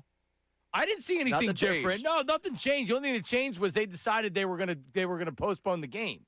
And the biggest victors of that whole thing were people that were trying to sell their Flyers tickets. Because immediately the people that were there for the Phillies already paid for parking. You've already had something to drink. And you're like, you know what? To hell with it. I'm going to pay whatever it is. I think it ended up being like somewhere in the 200s early on, like right after the rain out. Then it jumped to 300. I saw. Oh, is that what happened? Oh, yes, yeah. The demand. So people started snatching them up. Like SeatGeek, by the end of the first period, there were like 4 tickets left. And I was looking because I was like, if it drops, you're going to go in. I'll go in. It did not drop. What was the price that you would have went in at? 100? I was thinking if it got somewhere like 150. Okay. It did not get under 300. Well, you would have gotten your money. You would have gotten your money's worth even if you went in the second period. Man. Yeah, you would have. It's fine. I had a great time. But so a bunch of Phillies came over to watch, and they put them up on the jumbotron or the screen, whatever, and they got booed. Yeah, that's where we're at. That's where we're at. Yep. No, I mean, I don't know. I don't know if I'm booing them. No. It might not be raucous. Well, I'm not a booer. Yeah. I'm in general, but I'm definitely not booing them. I know they suck right now, but I'm not booing them. I mean, do you blame the people though? Like I'm not going to rip them. I'm just saying that I don't. I mean, if I'm a Phillies player, you know you suck right now, and then it's like, let's go over and watch the hockey game, and they put you up on the screen, and you get booed. The best would have been if they cut to another suite, and there's Rob Thompson, and Rob Thompson gets cheered. Hell, he would have gotten, he's a big hockey guy. Yeah. Mr. Canada. So wait a second. Rob's sitting over there, guy's sitting over here. But yeah, I mean, they were with their families. Kids I saw were out there. You know, I probably would have let them have the moment. You know, hey, you don't have to go raucous for them. Maybe a nice little golf clap for them. All right, so Petrilli just sent me a video. I'm thinking of them getting booed. I would bet. So Dutsy, I'll send this to you, and maybe you can pop it up at some point. But anyway, yeah. So they got booed last night. So that was the that was the highlight of the Phillies action last night. Yeah, I mean, honestly, that is probably better than what potentially could have happened last night. I would rather them get booed than them lose. Well, I mean, they would have gotten swallowed up anyway. They would have gotten mentioned today if they lost, but they also could have won last night. And last night would have been the ultimate win spot for him too, because we weren't going to talk about. Because nobody's paying attention. 2 Game 6s. Yeah. However, we have 76ers tickets that we're going to be giving away. You're going to have to earn later on in the show. That's but right. They are back in action tonight. Again at home. This is another Game 6. Mm-hmm. If the Sixers can find a way to win tonight, the pressure's already on the Celtics. Can they get a Game 7? Can they win tonight? And what does the game mean, big picture for you? Have people already saved their jobs? Is Daryl Morey potentially staying here just with 2 wins? If they win tonight, does everybody save their job and does everybody come back? We'll discuss coming up next. It's Middays with Marks, 97.5, The Fanatic. Now on 97.5 The Fanatic Sports Update. Flyers are moving on. I'm Brandon Dutz, and this update is brought to you by Mothers Against Drunk Driving. For victims of drunk and drug driving, your grief is unique, but you are not alone. You always have a place at MAD. Call the 24-hour victim helpline at 877-MADD-HELP or visit MAD.org. The Flyers are moving on to the second round of the playoffs after defeating the Penguins in overtime. It was a close run throughout, but Dan Vladar was the savior Philadelphia needed, shutting out Pittsburgh on 42 shots. And Cam York was the hero, scoring the game-winning goal in overtime. He spoke about it postgame. Yeah, it was a great play by Mitchie on the blue line there. As soon as I got it, looked up, and KT was net front, and, just the way that the game was going, we knew that it was going to be a greasy one, and just wanted to get it to the net, and, found a hole. Former Flyer Riley Cotay joined us earlier to talk about the win. You can listen to the full interview on our website or the Fanatic app. The 76ers will look to force a Game 7 tonight against the Celtics after getting the win in Game 5. Tip-off is set for 8 o'clock, and you can listen to the game live right here on the Fanatic. And the Phillies will play a doubleheader today against the Giants, with Christopher Sanchez taking the mound in Game 1 against Logan Webb. This update is also brought to you by Positive Coaching Alliance. Questions about youth or high school sports? Positive Coaching Alliance can help. PCA, a national nonprofit, develops better athletes and better people through sports. Info at positivecoach.org. I'm Brandon Dutz on the home of the 76ers, Flyers, and Union, 97.5 The Fanatic and the Fanatic app.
All right, we're back. Middays with Marks. Coming up, I just got word later this afternoon on Unfiltered. And by the way, Ricky Bo might be more excited than anybody in the city with the Flyers winning. People don't realize, like, the one sport where he is a diehard fan, he loves baseball, but he was a baseball player. The one where he's got, like, that just He's a fan. unbridled joy of watching is hockey. This is the dream for him. And the Hurricanes is a dream for him, too. Yep, because he grew up, he was a Hartford Whalers fan. The Whalers moved to Carolina. Ricky, not happy about that. No. So he's anti-Carolina Hurricanes. So now the Flyers head down there. And it opened up the Flyers in his heart because It did. he got, like, just the free will of, like, all right, well, I'm not going to be a Hurricanes fan. Ricky joined us on the postgame show last night with Such a Bill, great video. and he was screaming. And he's like, they're going to call the police on me. I was screaming after they won that goal. But, yeah, Ricky was fired up. So that's coming up at 2 o'clock with Ricky. But on the program, not only do they have Danny Briere on the show. That's a great get. How about one Sir Charles Barkley on the show today ahead of Game 6? I know Ricky was trying to get a hold of him. When was it that I guess maybe was it Embiid got when he wasn't playing? And then it's like, he's got appendicitis. I know that I was like, reach out to Barkley, see if he'll come on. Barkley on the. How about that? Briere and Barkley today. Are you kidding me? Yeah, Ricky Bo's got a lot of power to throw that one around. You know, somebody else trying to text him, maybe not getting a response. Yeah, like me. I was gonna say, maybe we're texting the same nights. Let me look at the no response. It's I excited to hear that. I can't wait. Yeah, big show today, and that's why you text him every time because he is of the media personalities. Like right now, he is a top 3 radio guest, and like because who's the biggest sports media personality? It's probably Stephen A. Smith, even though I would never watch him, and I know Charles doesn't like him. But to me, what makes Charles the best guest is that you want to sit down, and regardless of who you are, you just want to hear what Charles Barkley has to say. He could be giving takes on gardening, and I'd be like, you know what? That's interesting. I'm in. He could give me takes on the road that he drove up, and as long as he's telling a story, I'm interested in it. I don't know if anyone else has that power. And Boucher's on the show today, and as Bill Colarulo just texted us, Charles might be a bigger hockey fan than he is like Ricky. Well, like Ricky, he's a huge hockey fan. And Charles also tends to bet with his heart. And he knows Tocchet. So Yeah. if you think about it, when Tocchet was young and Barkley was young, you imagine what that was like with those guys running the city? I'm betting that Charles probably put a little wager on the Flyers, and he's probably pretty fired up about it, if I had to guess. So that's going to be a long interview. I hope they have a nice big block. Clear out all the commercial inventory for that hour. Just take 20 minutes because he's going to talk about the Sixers tonight. Yep. Flyers, awesome. That's a great get. He'll probably have Phillies takes. I can't believe they did that to Thompson. Let me say this. We need to find out about that steakhouse. We got to be out there for that. We got to be out at a steakhouse. Yep. All right, so Sixers tonight. I don't know, Ray. I don't. Obviously, you want them to win, and I don't. I don't have the expectation they're going to win the game. I'm not trying to be a downer or anything like that. They're underdogs. It's a 5.5-point game. Listen, the pressure's not on the Sixers. All the pressure's on the Celtics. They got to come in here and win.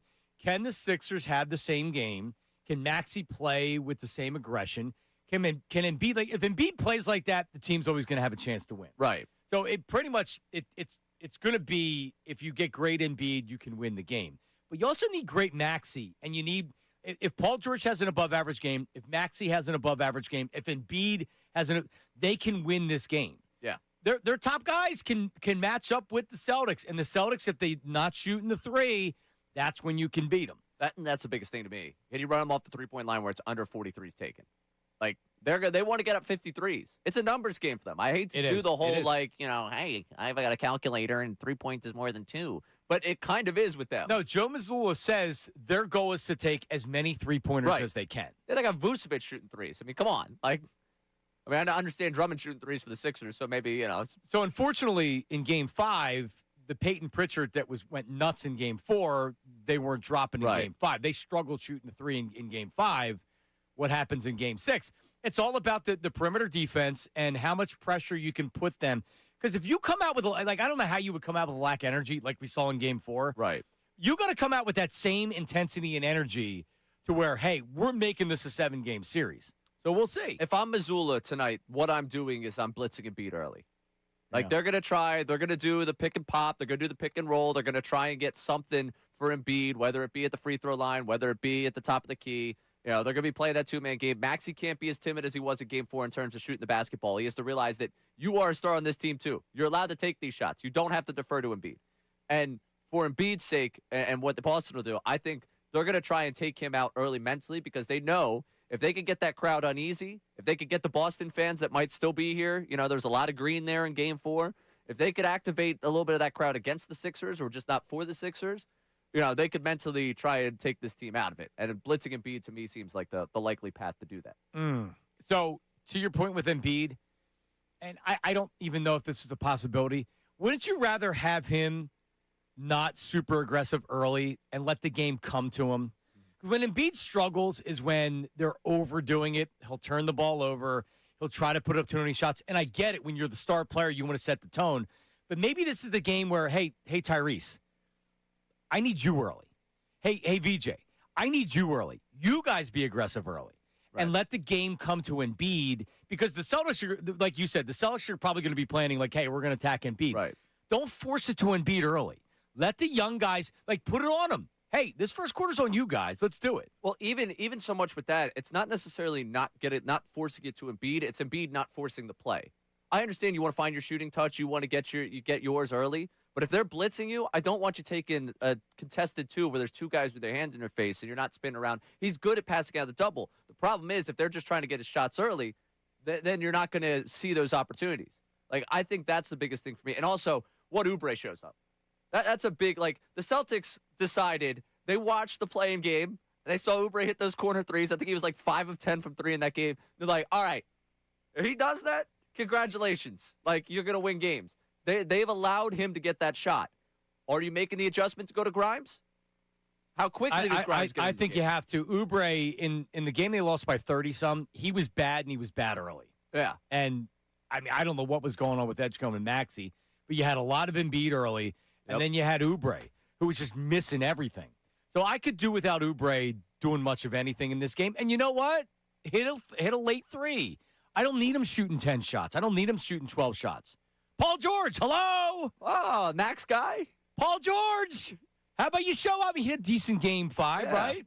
Yeah. And I think anytime that their wings aren't getting going, you have to at least look to all right, who's doing that for you? I thought Grimes punched above his weight class in that game. I thought Grimes was great. Edgecombe, even though he can get bullied by bigger guys, I thought he did enough in that game. And then you got to give Paul George a little bit of credit there, too. So, yeah, it's going to take a lot. It's going to take a lot. If you can't tell, Lucy's got the football in front of me. I'm ready to kick it. I'm going tonight. I'm excited. Are you going down? Yeah. I'm full fandom. Full fandom. You're not going to see me you on have any your, row. You have your season tickets tonight? Yeah, so tonight it's finally my turn and the role of everyone. I've gone up and said hi to the guys that have been up there consistently. But tonight, I'll have a nice tall one in front of me and be enjoying it from way up in the bleeds. And, of course, the game can be heard right here on 97.5 The Fanatic. All right, so Embiid, the result tonight, what does it mean for the team? What does it mean for the organization? Are guys now going to keep their jobs? Is Daryl Morey now, if they win the game tonight and take the Celtics to 7, does Daryl Morey still keep his job? Does Nick Nurse still keep his job? With every win, does this change what happens with the Sixers? We'll discuss that coming up next. Middays with Marks, 97.5 The Fanatic. All right, let's talk about Comer and Cross for a second. That's right. Here's the website, comercross.com, 1-800-NEW-FLOOR, 1-800-NEW-FLOOR. If your garage has cracked concrete, stains, maybe that old epoxy job, ow, that hurts, right? That's why you need to check out Comer and Cross. They will completely transfer your garage floor in just one day, and the results are incredible. A true showroom finish, like you're pulling into a brand-new car garage every night. And right now, an amazing offer, 50% off installation, and they make it so easy. They move your stuff out of the garage for you. They repair all the cracks and pits, so it looks like new, and then you choose your custom Comer and Cross finish. This is not a paint or epoxy. It's built to last. No chipping, no cracking, no tire lift, and that's 50% off installation. You want that showroom floor, you got to get a hold of Comer Cross. So here's what else you can do right now. Go to my Instagram page, at John Marks Media, at John Jon Marks, Marks Media, at John Marks Media. And I have on I have my stories, I actually have Comer and Cross and what it looks like, the entire process on my Instagram story. So check that out right now if you want to see what it looks like. Or better yet, call 1-800-NEW-FLOOR. That's 1-800-NEW-FLOOR or COMER Cross, ComerCross.com.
So Barkley's on at 4 o'clock. Oh, man. He's talking to Ricky Bowe and Bill. I was going to take a nap today. I guess not. Brian Boucher also scheduled to be on the program today, who we decided Vladar, it was the best performance. Vladar's performance last night was the best since Boucher. Yeah. Which is what year? 2000. It's 26 years. You want to know how old I was when that happened? Bush, negative 2 weeks. 2 weeks old. Ray remembers it well. Yeah. Man, that 5 overtime game was electric. Bush, if you think about it, 57 saves, but he didn't give up. I don't know when Pittsburgh scored their last goal. I know they didn't score goals from his 5 periods. Yeah, it was the first period. He then went the second period, the third period. He gave up all 3 goals in the first period? 5 over. I think it was 5-3, no? I had this Well, as a 2-1. Oh, 2-1. No, never mind. That was the other Pittsburgh game. Jeez. Yeah. A couple of games they didn't give up a goal. Yeah. Time on the ice. 152 minutes. Wow, man. What a performance. All right, so Bush also scheduled to join the program. And who else did we say is on the show today? Oh, Danny Briere. Danny Briere. Yeah, no big deal. Just the GM of the Flyers. Right, Danny yeah. Briere. Yeah. All right, there you go. So, Sixers tonight, game 6. I feel good. Like I said, there's no real expectation. Like, they're 5.5-point favorites, underdogs at home. The Celtics are a team that could legitimately win another championship. So, yeah, it almost feels like it's been a success just getting to this point right now, especially with everything that happened with Embiid. But, so does this change anything? Because just a couple of days ago, we were talking about Embiid's going to get traded, and Nick Nurse is gone, and Morey's gone, and Bob Myers is going to be running the team. Do you think does this change anything for you? Not yet. Does it change anything for the team? So that's why when we say all the pressure's on the Celtics, I don't necessarily believe that's the case because I think you still have a coach coaching for his job. I don't know. Like the executive, you would think, at least has some sort of job on the line, especially if, like, he's also powerless. Yeah. If they shoot, like, 27% from 3, and it's, like, very obvious that they could use a shooter out there, and we think about the timeline of this season, that also could bother some people. I could imagine, just say, like, the guard depth, you could probably use someone right now.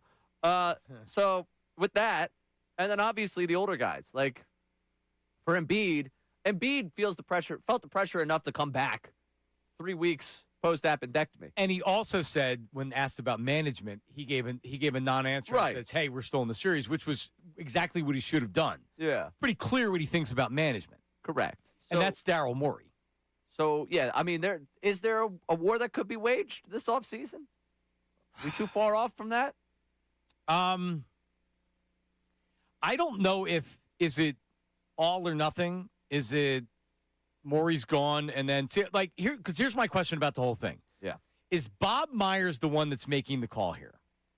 Is it Josh Harris? Because if it's Josh Harris is the owner, so ultimately It's his call. But who's he bouncing stuff off of? Who's he having conversations with? Like, who is the think tank to decide what's going on with the 76ers? It just can't be Josh Harris. No. But who is it? So is he because Scott O'Neil used to be a big part of big decisions that were made in the organization. But now who is that guy? Is Bob Myers now a guy you would lean on? It would be for me. Is Bob Myers going to say, yeah, no, because listen, Daryl Morey is an executive that has a big ego. Bob Myers is an executive that has a big ego. I don't think Daryl Morey wants to work for Bob Myers, and I don't think Bob Myers wants that Daryl Morey working for him. It's almost hilarious, the fact that we're talking about a 7 seed that is on the brink of elimination, and the two guys that were the architects of two of the more incredible teams of the 2010s are working for this organization, and we're talking about a 7 seed right now that's on the brink of elimination. Like, that whole 0 for 27 or whatever it was with the Rockets, those two teams that were pitted against one another in one of those great series were built by these two guys, and we're talking about what we're talking about. But like what you said, I mean, is it far-fetched to think that, whenever they're having a commander Zoom, that Harris isn't like, hey, Magic, what do you think about the Sixers? That's a good point. Bob Myers, he's not sitting courtside because he likes going to basketball games. Sure. He's visible for a reason. Yeah. He's got takes, and he's sitting close to the bench. You notice that? He was under the stanchion. I noticed it. Yeah. At one point, he was just under the basket. He was in the Iverson seats. And where's Daryl Morey been? We know he's down there because who I forget who told us he was down there. One of the reports. Was it Sean Bernard that saw him down there? Sean Bernard. But anyway, so right now, before the game is played, and I don't know what's going to happen tonight. I don't know what's going to happen for the rest of the series. But right now, the feel is Morey's gone. Maybe Nurse is gone. But Embiid's back. Because Embiid, especially with the way he played, if you get rid of Morey, then that gets rid of the management problem. Right. Which he probably is going to say, it's now a problem with Morey. So you get rid of Morey, and then Myers brings in his GM, but he's the overseer, and he's in charge. He's like Dombrowski, and he doesn't have the GM title. Oh, good. And now you try to make it work with Embiid. Now, this is not what I want, but like I'm also not trying to build a championship and worry about selling tickets and all these other things that I don't care about. So they have, with Maxey Edgecombe in place and the idea that you'll get 40 games out of Embiid, a baseline of expectation that you'll be in the playoffs. In the playoffs, yes. And that for them, I mean, even if it is Knicks fans buying the tickets, even if it is Celtics fans coming buying the tickets are getting sold. Have they done enough to justify all of this? No. Not for us. Yeah, I mean, they won 2 games. I was excited, and that's why yesterday we didn't do this entire conversation yesterday because I was excited off that win. Most likely person gone is who? Morey by far? I think Nurse. Remember, Stephen A. Smith came out and said, I was talking to Magic Johnson. Joshua Harris not happy with Daryl Morey. Like, you know why he knows that? Because Magic is part owner of the Commanders, and he, like you had said, you don't think he's leaning on Magic Johnson for advice with his basketball team? 100%. I just think for Nurse, for me, you look at the history of this team. When does a coach lose his job? After a couple of years where they don't get where they need to go and they lose to the Celtics. Go through, I mean, Collins, Brett Brown, Doc Rivers. It's all ended after losses to the Celtics. I'm not telling you that I want him back or anything like that. I mean, he does have the whole Joel Embiid can't play back-to-backs, and he has various injuries where he misses time, and he had emergency surgery before the playoffs started. And I'll get speculative here for a second. I'm curious the dynamic between Nurse and Embiid. I mean, the team benched him pretty much for that shoot-around. Like for not being there for film, for not being there for the shoot-around in Washington. That's why I'm saying that Morey could be the one that's Morey's decision. Okay. I mean, because I don't know. Myers can play the, Joel, we're buddies, right? Blah, blah, blah, blah, blah, right? And then a year from now, he may not be under the same relationship with Embiid, but right now he can smoothly play, we're getting rid of Morey. Are you going to be happy coming back? And that may appease Embiid. Yeah, I just don't know where the dynamic between Nurse and Embiid was at. I remember last year, Nurse was on with Mike Gill and pretty much said Embiid decided the season was done. And I was like, that to be saying that out loud, has a level of annoyance with. Nurse had said some things without directly calling him out to where you can tell that he may not be happy with a lot of stuff that goes on with Joel Embiid. I mean, if you're a coach and you don't have somebody totally buying into what you're doing, of course, I'd be pissed. Right. Well, it's been 3 years. Yeah. So, I mean, at that point, that's kind of the run time you get. Well, Ray, coming up next, you have a chance to win $1,000, all right? Did. So when we did this at 10 o'clock, so we do it on our show at 10 a.m. and noon, somebody that listens to our show texted in the keyword and won the $1,000. So congratulations. I don't have his name in front of me. We came in. Sean Rodman came in and said, "Hey, the winner was from the Fanatic today." That's amazing. That's the first. Mornings had a winner earlier on, and then we have a winner right here, which is very cool. So if you're his name is Steve's the winner. My Venmo is. No, I'm just messing. Right. Yeah, we should get some type of a cut. You think, right? Even if it's just a beer. Yeah, a beer. Yeah. Ray needs a beer tonight. Didn't have enough last night. All right, so. If you're thinking to yourself I don't really have a chance to win. Oh, you have a chance to win. We'll give you a keyword. Coming up next to win the $1,000, and it's the News at Noon with Ray. Ray, News at Noon, what do we got today, brother? Oh, man. News at Noon today. Interesting LeBron, Michael Jordan anecdote that came out from Michael Wilbon that I want to dive into. Klay Thompson is acting like the most freshly single man of all time. And little NCAA tournament talk. More teams. The field of 168. Awesome. Yeah, worst product. Just what everybody wants. Yep. That's coming up next. Your chance to win $1,000 leads us off. It's Middays the Marks, 97.5. All right, let's talk about Comer and Cross for a second. I just put this up on my Instagram, so check it out. At John, Jon Marks, MARKS Media. At John Marks Media. You can see exactly what it looks like. You can see that Comer and Cross finish, because if your garage floor is cracked, stained, or peeling, it is time for an upgrade, and Comer and Cross can transform your entire garage floor in just one day, and you're getting 50% off installation. And this is not epoxy. This is not paint. A Comer and Cross floor is the gold standard, guaranteed to never chip, crack, or show tire lift. They handle everything for you. They move out your items. They will move your items out of your garage. They repair the cracks and the damage, and then they install a custom finish that looks like a showroom floor, and you're getting 50% off. That's amazing. Fast, clean, built to last, the perfect showroom finish when you come home. Their website's comercross.com, C-O-M-E-R cross.com, or call them 1-800-NEW-FLOOR. 1-800-NEW-FLOOR, or again, check out my Instagram at John, Jon, Marks, M-A-R-K-S Media. At John Marks Media, the stories, you can see exactly what the Comer and Cross finish looks like. Check it out. Now, on 97.5 The Fanatic Sports Update. To Carolina we go. I'm Brandon Dutz, and the Flyers are advancing to the second round of the playoffs after taking down the Penguins in overtime. Dan Vladar was outstanding last night, shutting out Pittsburgh, saving 42 shots, with Cam York scoring the game-winning goal in overtime. Flyers will now meet the one-seed Carolina Hurricanes in the second round, who swept the Senators in the first round. Former Flyer Riley Cotay joined us earlier to talk about how the Flyers will match up against Carolina. Yeah, I think they can maybe squeeze them to 6 or 7. I like to think the Flyers have a chance, but they're going to have to be more consistent. You can't, come out strong and then take 2 steps back. The 76ers will look to force a Game 7 tonight against the Celtics after getting the win in Game 5. Tip-off is set for 8 o'clock, and you can listen to the game right here on The Fanatic. Phillies will play a doubleheader today against the Giants, with Christopher Sanchez taking the mound in Game 1 against Logan Webb. The second game starts at 5:35, and we're still waiting to hear the starters for that one. This update is sponsored by Mattress Firm. Waking up drained? Mattress Firm's sleep experts will help you find the right bed for deeper rest at Memorial Day sale. Mattress Firm, they make sleep easy. I'm Brandon Dutz on the home of the 76ers, Flyers, and Union, 97.5 The Fanatic and The Fanatic app.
It is Trophy. Trophy, Trophy. You have until 25 minutes after the hour to enter it on the Fanatic app or at 975thefanatic.com, or you can text it to the special contest short code of 45911, 45911. One random entry wins $1,000 in this company-wide contest. Winners will get a call from Beasley, so be sure to answer your phone. Contest rules, 975thefanatic.com. Fanatic Parlay Cash has stood up by Iron Mountain Men's Health. 5 chances to win each weekday, 8 a.m., 10 a.m., noon, 3 p.m., and 5 p.m. Again, trophy. Hoo-ah.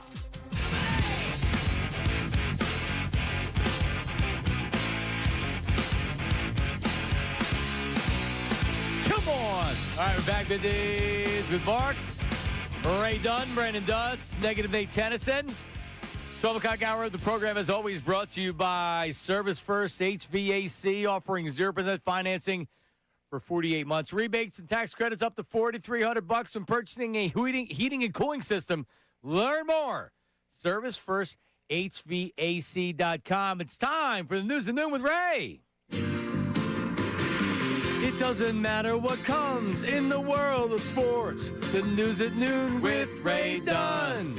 Bad Athlete Podcast, angry college coaches, innocuous and random topics. The News at Noon with Ray Dunn. The News at Noon with Ray Dunn. The News at Noon with Ray Dunn. All right, we're going to start out because obviously NBA playoffs are going on. Locally, we're not doing this, but nationally, I don't know if you heard about this LeBron guy playing at 41 years old, but we got to compare him to this Jordan guy that played a while back. Yeah. I looked over at my television in the producer's studio yesterday. There was First Take on, and I was like, Jordan versus LeBron. Classic. We're back. So, yes, that is the time of year. We have to do it now, and then in July you have to do it again because Lord knows you're not talking about anything in July. Mike Wilbon on, I believe this was Get Up. LeBron, MJ. Interesting that MJ apparently was trying to defend LeBron back in 2010 when he lost to the Celtics. Take a listen to this. I remember having a conversation with Michael, who said, hey, take it easy. When you talk about this tomorrow, take it easy on this kid. And here's why. And Michael had a list of reasons of things that he really liked about LeBron James. He didn't have to do that, but he understood what was going to go on publicly because he'd been on the other end of that early in his career. People don't remember this when folks said, oh, the scoring champion can never win. A guy who should, right? Couldn't beat Detroit 3 times. Lost to the Pistons in a row, by the way, in the playoffs. So Michael understood that. Talk about despair in the playoffs. And so he wanted to soften that blow for LeBron James, who was coming up later. So if people think that Jordan has somehow resented LeBron, they're wrong. Yeah, it's the first I've heard anything about Jordan and LeBron. If you take Michael Wilbon at face value, which I do. Yeah. I mean, it makes sense. It does. Jordan famously kept, they couldn't get over the hump. They hire Phil Jackson, then they do get over the hump. As far as the Jordan and LeBron comparison, I admitted this for the first time a few weeks ago. You can have the conversation about who the best player is of all time, based on the longevity of LeBron and what he's able to do at age 41. Now, they may end up losing the series. I mean, they're on the verge of collapsing. They lost again last night. Reverse sweep, man. I mean, that's going to be great for the discourse. To be fair, I'm a LeBron guy, but you have to acknowledge him blowing a 3-0 lead would be all time for the discourse. Yeah, I'm not necessarily I'm not a LeBron fan. I recognize the greatness. He's an amazing player. But yeah, would I halfway smile if the Lakers end up losing the series? It wouldn't be a halfway smile. I'm a LeBron guy, and I would kind of grin at it. It's like, those Lakers. Again, L.A. also having to suffer on that one. I wouldn't mind. The longevity of LeBron's career and the fact that he's still doing it at this moment. I mean, He came into a bad loser franchise in the Cavs and turned them around. Didn't get the title. Right. Went to Miami, which I know a lot of people hated him for doing, but then he came back and he won a title with them. So, I mean, if Jordan's not the greatest of all time, it's LeBron. Yeah. LeBron is also awesome in the WWE career arc type thing. He turned heel. He left his hometown. He went to Miami, did it in front of a bunch of kids, and then he went and won a couple times, became the villain, came home, a new villain emerged, he became the hero, and then he went to L.A. and, this has been what it is. It's pretty amazing because I remember watching him in high school, and in high school it was a big thing. Yeah. His games were on ESPN2, and to live up to that, and to become, if not the greatest, the second greatest NBA player of all time. And he's done it. And say what you want about his personality and things like that. There's been no major scandals. He hasn't gotten in trouble. I mean, for all intents and purposes, he's a good dude. And, he's been a good father and everything else. So it's pretty amazing not many people not only live up to the reputation of what he's being as a teenager. Yeah. To actually become that guy is pretty incredible. I mean, it's amazing what we're watching right now. But it's cool that I guess Michael Jordan had his back there for a moment. No, I know. Yeah, and I get it. I mean, what does LeBron think about Jordan?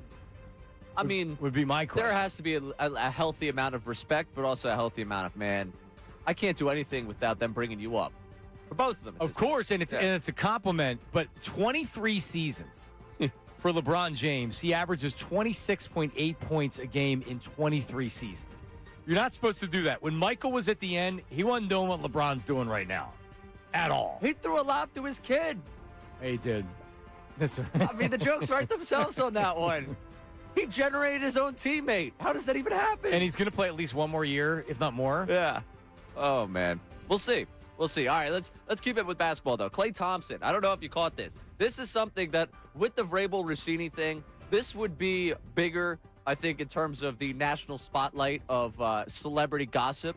But because we have the Vrabel-Rossini thing, this is probably number 2 right now. Klay Thompson definitely cheated on Meg Thee Stallion. Like, definitely. I feel very confident saying that.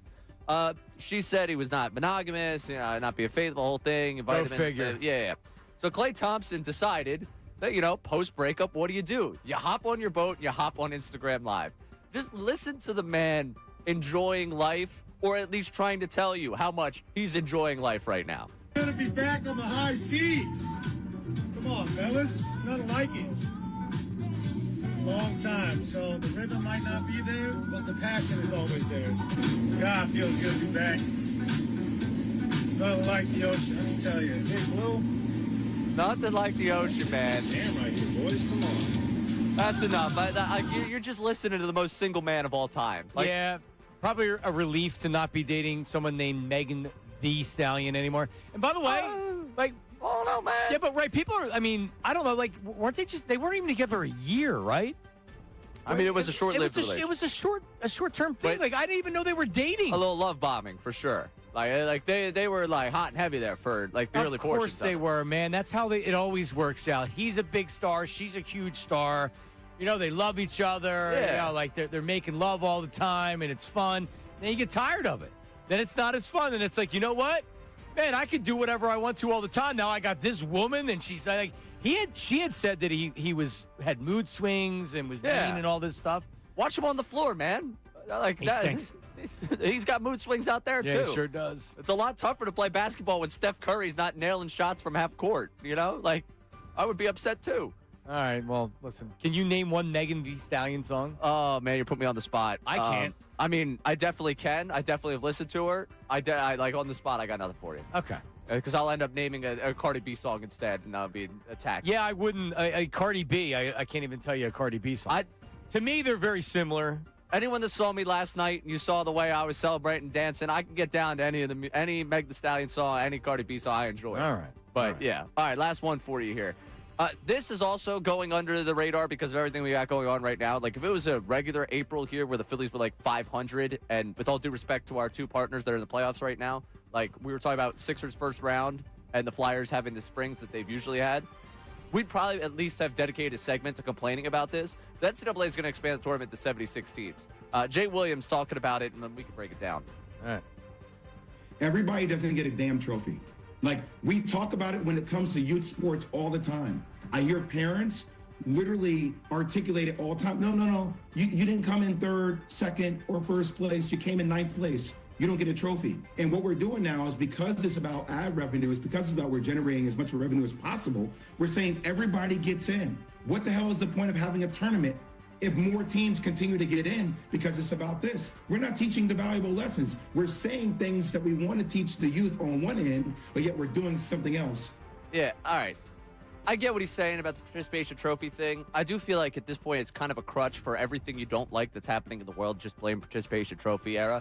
You know what this is? This is the NCAA deciding, you know what, we can get more TV inventory More here, money, and we can sneak in the 12th best team in the SEC, and that fan base will travel to, I can't imagine Dayton's going to be packed like that. You're going to have to find another middle of nowhere city to put this in for the early rounds of the tournament, but we'll pack another arena with teams early on. This isn't going to help anyone but like the SEC, the Big Ten. Oh, yeah, just what we need. 76 teams in the tournament. Bruce Pearl gets his way, man. His son will be in the NCAA tournament. Well, your Owls may make a I knew that was the low-hanging fruit. I knew that joke was coming. I didn't put this in the news at noon without knowing that was coming. It's only going to help the power conferences, Johnny, and it's not participation trophy's fault. It's the NCAA not knowing left from right at this point. Yeah, Seth Greenberg of ESPN says that the critics of expansion, quote, get over yourselves. Coming from a guy that made the NCAA tournament once in his final 17 seasons as head coach. So he could have used it. He could, right, which everything's about him. Yeah. Seth Greenberg's a rat. I got into a dust-up with Seth Greenberg. He was mad about Brad, right? So he called in, when I worked with Anthony, he called in to, I don't even remember what it was to talk about. Maybe it was Villanova, and unsolicited started talking about. So Brad Greenberg, his brother, was the general manager of the 76ers in Pat Croce's first year. You can bring that down there, Dutsy. News at noon. Brad Greenberg was the original GM. He hired Johnny Davis. Allen Iverson was a rookie, and it was a disaster. So they very quickly pivoted off of both of them, hired Larry Brown, and then Billy King. And the rest is history. They had a nice run. So he comes on, starts ripping Pat Croce. We didn't ask him about his brother. We were trying to talk about what we were trying to talk about. Right. And he starts ripping. And Anthony even let it go. I don't know. I don't think Anthony really mixed it up with him. And then he got off the air, and I just crushed him. And I guess word got back to him because then he was pissed. No. What I said was that someone pissed in his cornflakes or crapped in his hat or something in the morning or whatever. I don't know what his problem is. Right. I wasn't even trying to. I mean, if it would have been my show, I would have fought with him on the air. Well, it wasn't my show. Yeah, you're not going to jump in on that. Yeah, I'm not going to necessarily. I can also see the Anthony, the reaction Anthony was probably having to that. Like, all right, dude, just come on. Let's Anthony talk about wanted nothing to do with that conversation. Yeah, well, let's talk about the good thing happening in town right now. You don't need to come in here and rip Pat Croce. Yeah, I mean, he is who he is when it comes to Seth Green. Yeah, screw him. Yeah, I'm shocked, personally, that he took the NCAA side on this one and was like, no, we need more teams. So, I get it. 18-game schedule in the NFL, another wild card team. In baseball, they want expansion. I understand. It's all about, how do we make more money? That's their job to do. But putting 76 teams in, where you have 68, listen, I don't know. I like the tournament. You and Sean are saying it's the best time of the year. A lot of people love it. I get it. So when does that stop? If it's 76, is that the last number? No, it's never going to stop. You have 128 in there at some point. Seriously, throw up. Seriously, you're gonna have to. The regular season that's going to be cut short a little bit. You can't. You have that many teams in. I don't. And the thing is, it's not like they're going to sell this as now we're giving more schools an opportunity. It's really not. When this all comes down to it, it's really just a way for you to get another Big Ten, another SEC. Another It ACC. is. This is not about the mid-majors. This is not about getting the whatever team from the A-10 in that didn't get it. Miami of Ohio was on the bubble this year. Miami of Ohio in a 76-team tournament would be on the bubble again. They would find a way to justify They might have made it, but you're right. Their position doesn't change. Right. They have a better chance to get in, but they're still in the bubble. They'll be playing, instead of Dayton, they'll have them in Salt Lake City for the first, I don't know. That's probably too big of a market. Where can we send them? Where can we send Billings, Montana? Yeah, that'd be a good one. First four. That'd be a good one. All right, so what time do you want to do the Sixers tickets? We have a pair of Sixers tickets to tonight. 1 o'clock? Come out? Sixer in the envelope. Or 1:30. I don't know. We got to make someone make their plans. 1 o'clock. 1 o'clock. 1 o'clock's good. Yeah. So we have a pair of tickets tonight. Last night, we had the pair of Flyers tickets that you earned with Flyer in the envelope. And those the retail value of those tickets were $600 for a pair. Yeah. At least on the secondary market. I'm assuming it's going to be similar tonight. So we have a pair of tickets. We're going to play Sixer in the envelope at 1 o'clock. All right? I'd love to hear from that person, too, that went last night. Because I ran into the guy that got Sixer in the envelope for Game 4. When you were doing Man on the Street. Yeah, before and after. I got to see him before. It was the greatest thing that ever happened to him. And then after, when he watched them lose by 30. Yeah, so if you won him last night, definitely. And listen, we have some time. Tim Saunders is going to join us at 12:30, but we're going to have plenty of time if you want to get back in and react on the phone. 610-632-0975. That is also the Davis Honda text line. And on the Davis Honda text line, Ray, you can send the voice memos, as we have right here. Here it is. The Flyers are back, baby! Listen, this team has nothing on the Philadelphia Flyers. I'm so pumped. I'm excited. I would put my firstborn child in the care of Dan Vladar. If it meant I had to drive shotgun with Tiger Woods, I would do anything for this Flyers team. Give me the horn! Give him the horn! Give him the horn. Oh, we're gonna have to give Tim Saunders the horn when he comes on. Yeah, the horn. Do we also go with the orange and the black again as his intro music? Man, I need. I don't know if Tim Saunders strikes me as someone that. So here's what we do. Do we bump back with the call, the final call of the game, and then we bring him into orange and the black, and then we bring him on. Like, don't you give him the horn, man? Let's get wild. Yeah, why not? When are they gonna? When did they start the series against Carolina? Like Monday? Might be earlier. Because last night post game with Bill. We were talking about, is it Saturday? Because Game 7 would have been Saturday. Carolina hasn't played for a week. Right. But people seem to think that it would be Monday and it wouldn't be over the weekend. I guess maybe it depends on what happens with these other games. If they wrap up, because who plays tonight? Is it Boston tonight? Boston's down 3-2. We got Boston on Friday. Dallas, Friday. Minnesota tonight. Edmonton and Anaheim tonight. Okay. So those two, and then we got 3 on Friday. Right now, Saturday is if necessary for Anaheim and Edmonton and Minnesota and Dallas. So right now, there's a chance if those series close out tonight, there's nothing on the calendar for Saturday in the NHL, which I would imagine would then push the Flyers to Saturday, where they're going to say, hey, get rolling. But, yeah, I think you're looking at potentially, if these games close out tonight, you're looking at a game Saturday. Right, which makes sense. Yeah. All right. So I think after tonight's game is when people expect to hear what the schedule is going to be, or they'll have a better because we'll get word because obviously we're the we're the broadcast partner. Yeah, home of the Flyers. I would hope we'd know. And by the way, just to reiterate this, Jim Jackson last night that was the last local TV broadcast, but you will hear every game right here on the Fanatic. So if you want to hear the local goals and you want to hear the local broadcast, Tim and Todd Vodorik, man, that's where it's at. And Ray. You can listen on the Fanatic app. So it's just not the terrestrial signal, 97.5, which we like for you to listen to. But if you want to listen on the app and the Fanatic app, download it, man. It's so good. You can listen to all the shows. We'll be doing post-game. Bill and I are going to continue our post-game. Some people are saying we deserve some of the credit. Because, I haven't done Flyers post-games before. What, the first year that I do a Flyers post-game, they win a series? I'll take some praise here. Sure. Yeah, I'll throw some praise at your feet. I mean, they've been great. Last night, I did go back because I received word that I was showered with praise. A former high school classmate of yours called in. Yes, after I saw her at stateside, she decided to make the call into postgame. I got a text of, you're going to have to go back and listen to that. So I did a little scrub into the postgame last night. Great stuff. Yep. And I enjoyed it. Ray joined us live from stateside live as a reporter. Ricky Bo jumped on screaming and yelling.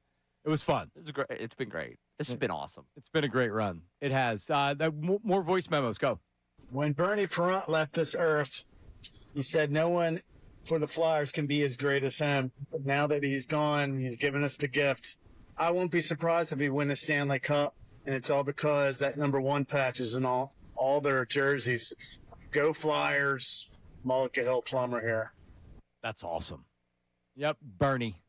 They've done a really good job, Von and Bernie, throughout all this. For sure. They ignite the orange stick before the games, the patch, the mask. I mean, they've done a really, really good job with that. For sure. Can we hear a little Dan Vladar after the game? Dutsy, do you have some Vladar?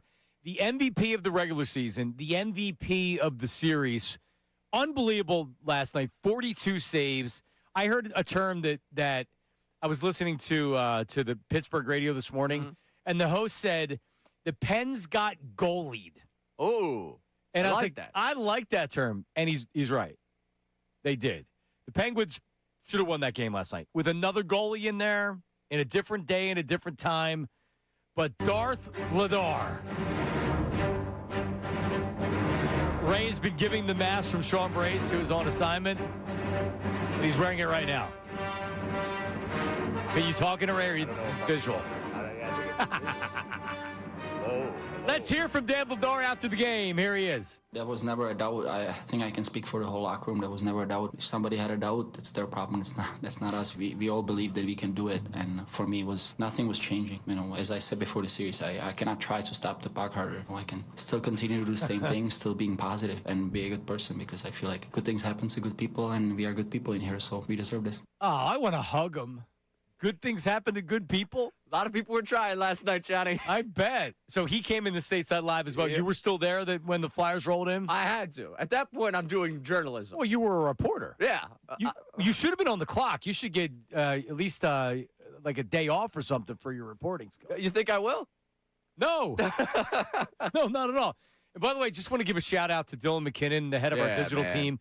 This dude literally walked in here yesterday at 9 o'clock, and he didn't leave until at 1 o'clock at least. Him and Vito as well. Vito has been rolling deep, doing a ton of work. Dylan's making promos last night. He's producing the YouTube show. Vito's producing the radio broadcast. He's helping produce with Nick Arnshaw after the game. These guys have been burning it from both ends, brother. Right. So shout out. They're doing a great job. Yeah, I'm tired by my own doing. They're tired by what they were doing. Coming up next, he was on the call last night, Tim Saunders, and you can listen to him again against Carolina. Can they get another series win? Tim Saunders, he's been with the Flyers he's been doing play-by-play for a long time. And Tim gets to have some iconic calls and some success along with the Flyers. Timmy joins us coming up next. Don't go anywhere. Middays with Marks, 97.5. Now on 97.5 The Fanatic Sports Update. Flyers shut out Pittsburgh. I'm Brandon Dutz, and the Flyers are advancing to the second round of the playoffs after taking down the Penguins in overtime. Dan Vladar was outstanding last night, shutting out Pittsburgh on 42 shots, with Cam York scoring the game-winning goal in overtime. Head coach Rick Tocchet joined the morning show to talk about his star goaltender. The two games we lost, the last two games before we won last night, he was blaming himself for the games, and I'm like, are you out of your mind? That's the sort of, how do you not want to play for this guy if you're a player? Where this guy's taking a bullet for the players, that's what I love about him. The 76ers will look to force a Game 7 tonight against the Celtics after getting the win in Game 5. Tip-off is set for 8 o'clock, and you can listen to the game right here live on The Fanatic. The Phillies will play a doubleheader today against the San Francisco Giants, with Christopher Sanchez towing the mound in Game 1 against Logan Webb. The second game starts at 5:35, and we're still waiting to hear the starters for that one. This update is sponsored by Discover. Discover wants everyone to feel special. That's why they double all the cash back you've earned on your credit card at the end of your first year with Cashback Match. See terms at discover.slash/credit card. I'm Brandon Dutz on the home of the 76ers, Flyers, and Union, 97.5 The Fanatic and the Fanatic app.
right, Flyers burned that house down last night. Middays with Marks, John Marks, Ray Dunn. Sean Brace is on assignment in Myrtle Beach playing golf, and apparently the weather is poor. Yeah. You get poor weather down there. I think he just landed because he's finally back on social. Oh, okay. So he woke up lands from and you the, put the yeah. You know, when I went down, Tim Saunders is going to join us in like 5 minutes here, and he's going to be live on Zoom as well. So if you want to jump on YouTube's a great way to watch the show, listen to the show. Maybe you're at home or you're at your desk at work, and like you listen on the app, listen on the radio, listen and watch on YouTube. But I landed for my we were going down to do the Clearwater trip, and we land. And I'm not a guy, I guess sometimes I'll do Wi-Fi on the plane, but for the most part, I want to sleep. And the plane lands. Everybody puts on their phone at the same time, and you hear, oh, my God, it was the Will Smith slap. Oh. We all turned our phones on to Will Smith slapping Chris Rock. I was riding shotgun in a car when that happened. I did the whole, you know how you're, the worst passenger ever when you do the gasp, and you're, on the highway? And I did the, and I just remember my girlfriend at the time being like, what? And I was like, Will Smith slapped Chris Rock. And she's like, really? Really? I thought we were going to get in an accident. I was like, am I bad? Will Smith slapped Chris Rock. Is Tim going to be on Zoom? No. Oh, he's not on no Zoom. No Okay, Zoom. no He's Zoom. moving I'm around. sorry. He's moving around. Okay, I'm sorry. I thought he was on. Still great. Go on YouTube, though. Yeah. Yeah. You go on YouTube because Ray's very handsome. The Vladar mask. We have Hair Jordan here and Dutsy. And I was up till 2:30 in the morning and woke up at 5:45. Yeah, Lauren from sales told me to keep the Darth Vladar mask on today. I was like, yeah, I was out last night. She was like, yeah, keep the mask on. Like, all right. Oh man, appreciate that. But yeah, so that was one of the you put the phone on and you're like, oh my God, I can't believe that happened. But listen, the Flyers are big underdogs against Carolina. Carolina's -3. What was it? Dutz was looking earlier. It's -300 and something. Something, yeah. It's not. They're going to be underdogs, which is perfect. Honestly, God, it's perfect because that's the Rick Tocchet. Didn't he joke? Did he joke with the guys this morning? Rick was on mornings. He joked last night too after the game. He joked last night. As far as one of the things that Nick Sirianni does a really good job of is it's what can he do? What can he tell the team? Before the Super Bowl, that entire team was. Before they won the Super Bowl, the entire team was, they already printed the T-shirts. They're three-peat winners. He's trying to use any morsel that he can to get the team rallying around something, right? And Rick can do the same thing. Hey, no one's giving us a chance to win. No one thinks we're going to win this game, right? Win this series. And you know what? That's the place you want to be. And I mean, you're going against the team that's been very good, but what they haven't done. They haven't done it. They haven't won it. So, this group at least, this stretch. You want the perennial choke? I don't want to call them choke artists, because they're a very good team. I want to give them respect. They're a good club. I'm a hockey man, and you don't ever want to, start having that conversation. You obviously want to show the respect they're due. But they haven't done it. Why not? And you know what? That starts to creep into their mind if they go down a game, if there's one of these adversity games where are they going to blow it again? All right, is Tim ready to go? All right, so last night, man, what time was it? It was late. And I'm saying to myself, are we doing another overtime? Oh my God, I can't take this. I'm trying not to throw up because the Penguins are just another chance. And then as heard right here on 97.5 The Fanatic, Tim Saunders on the call, this happened. Flyers win the faceoff. Here's Cam York again. Over the Matvei Michkov. Michkov gets it back across at the line. York with a shot. They score! Cam York from the point of the Flyers win it in overtime. And they're headed to the second round. Cates was out in front. And the Flyers start the party in South Philadelphia. And joining us right now, the man on the call. He's been the play-by-play voice for the Flyers on radio since 1997. Woo. The great Tim Saunders joins us. Tim?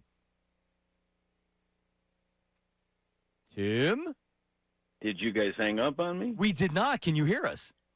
Did I piss you off already? So, sometimes there's this pause that even though we have you on, we can't hear you right away. What's up, Timmy? You never heard of bend but don't break?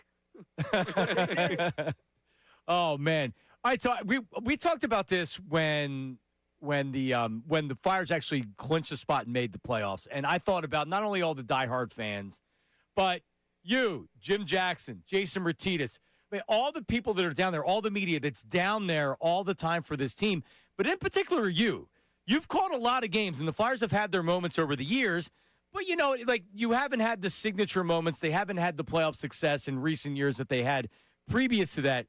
Just personally for you, how great is it to be back in the playoffs and to be able to make that call last night? Well, to begin with, I always say it's not about us, right? It's about the players that got us there. But it's an absolute. It's so much fun to have the luxury to just narrate this, and good or bad, whether they're winning or losing, we're just so fortunate to be doing these jobs. And is it more fun when they win? Damn right it is. And in this market, there is just nothing like it. Yeah, what was the feel like? What did it feel like last night? I know there was some talk maybe before the last home game that there wasn't as much buzz in the building, and I'll just say because the Flyers didn't have as many opportunities, but it's 0-0, and now it goes into overtime. And listen, the Penguins were really putting pressure. Ladar was unbelievable last night, but from your perspective, what did it feel like to you? What was the house like last night?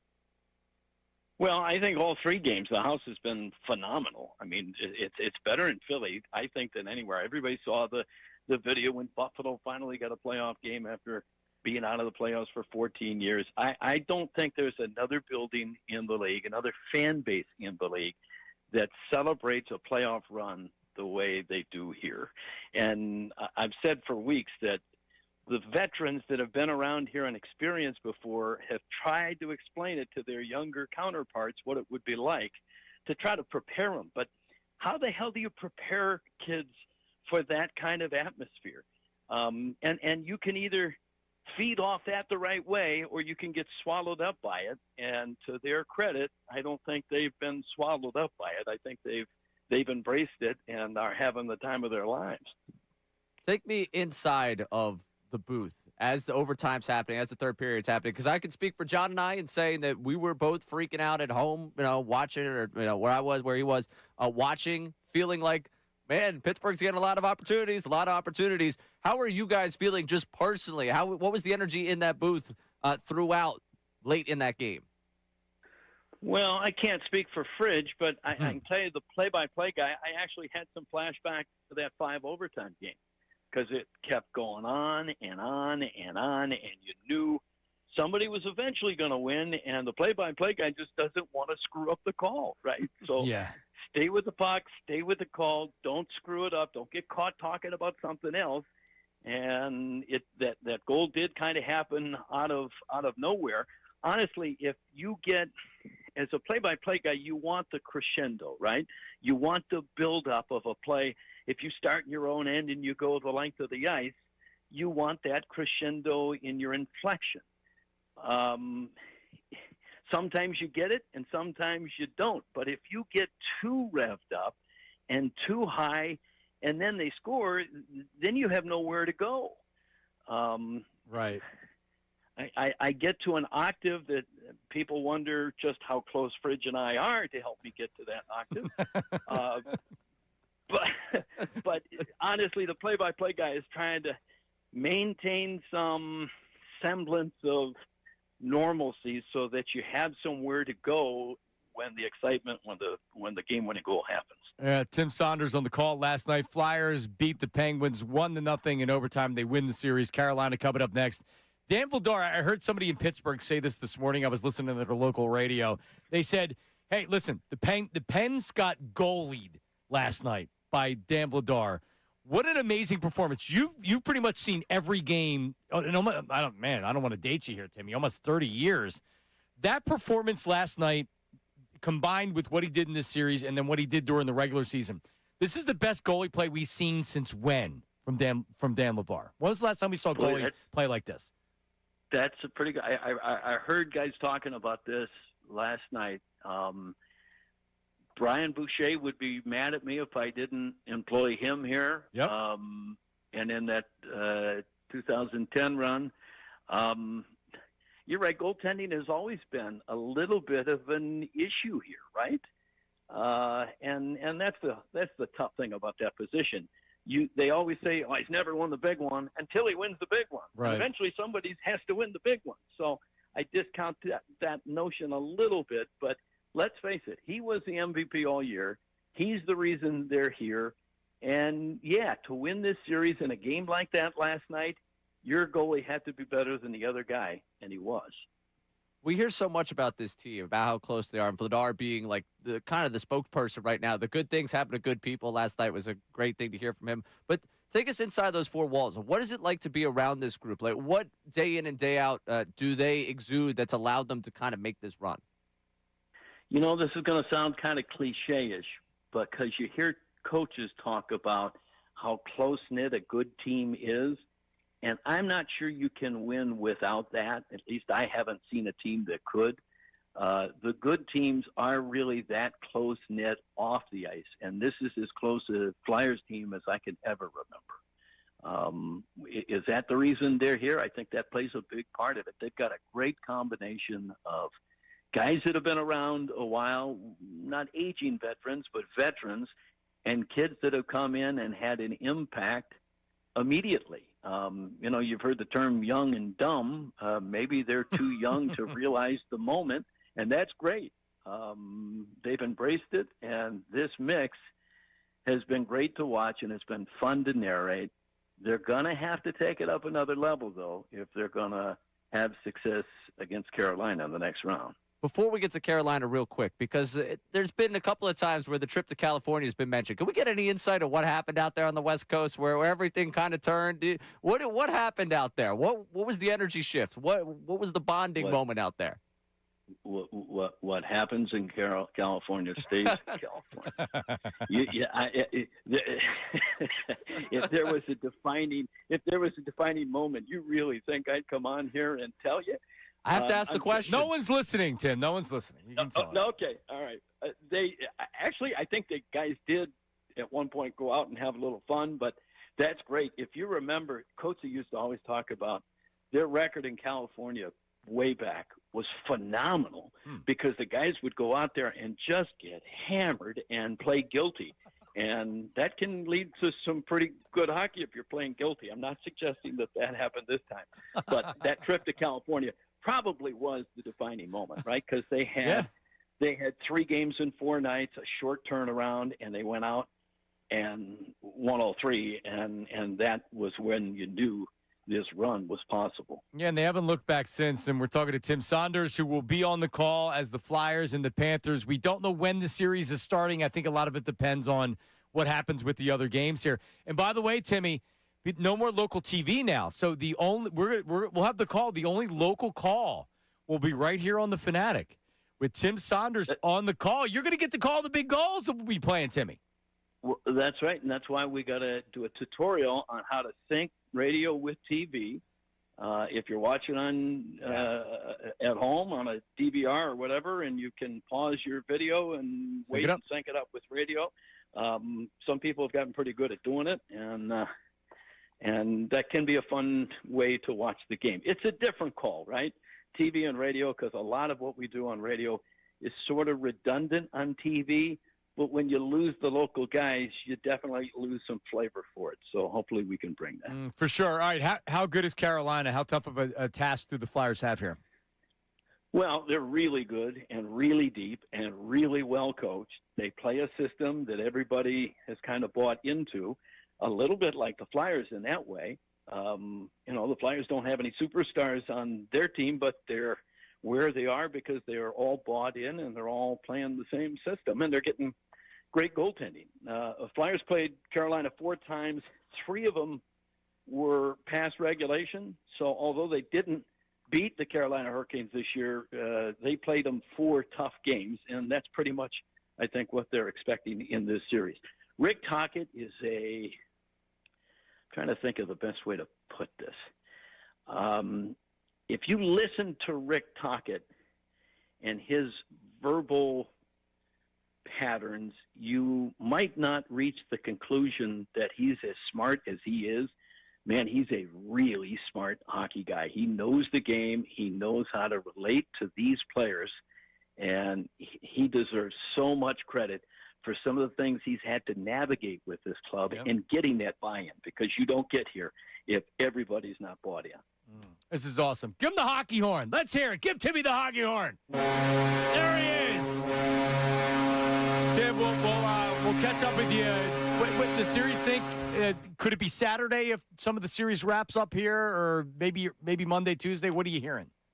Yeah, Talk said it could be as early as Saturday. They really won't know probably until tonight, and then they're going to have to react accordingly. And that brings the whole debate. Would you rather have rest, or are you going to be rusty after the rest? Both teams are going to have to deal with it. Carolina will have had more rest than the Flyers have had. So it is what it is. Deal with it as it comes, and hopefully they find out the schedule tonight. Great stuff, Tim. Thank you. Appreciate it. Hey, keep playing the highlights, because every time you guys play those, I get a little hoarser. All right, let's do it. Let's do it. Thanks, Tim. Appreciate it. Oh, wait, you know what? We'll do it before we get out of here. We'll play all the highlights again, because we have the Penguins calls and then we have the Flyers calls. And I was, if you didn't hear this earlier, and Tim's still listening, I was listening to the station feed, which is it's before, like, if you're listening to the radio, it's even before that because it's pre-dump. Right. So if you're listening on the radio, you're like 20 seconds behind what you're actually hearing live, but it's still significantly behind the TV. So if you're watching on TV, so I was listening to the game from the station on the station feed.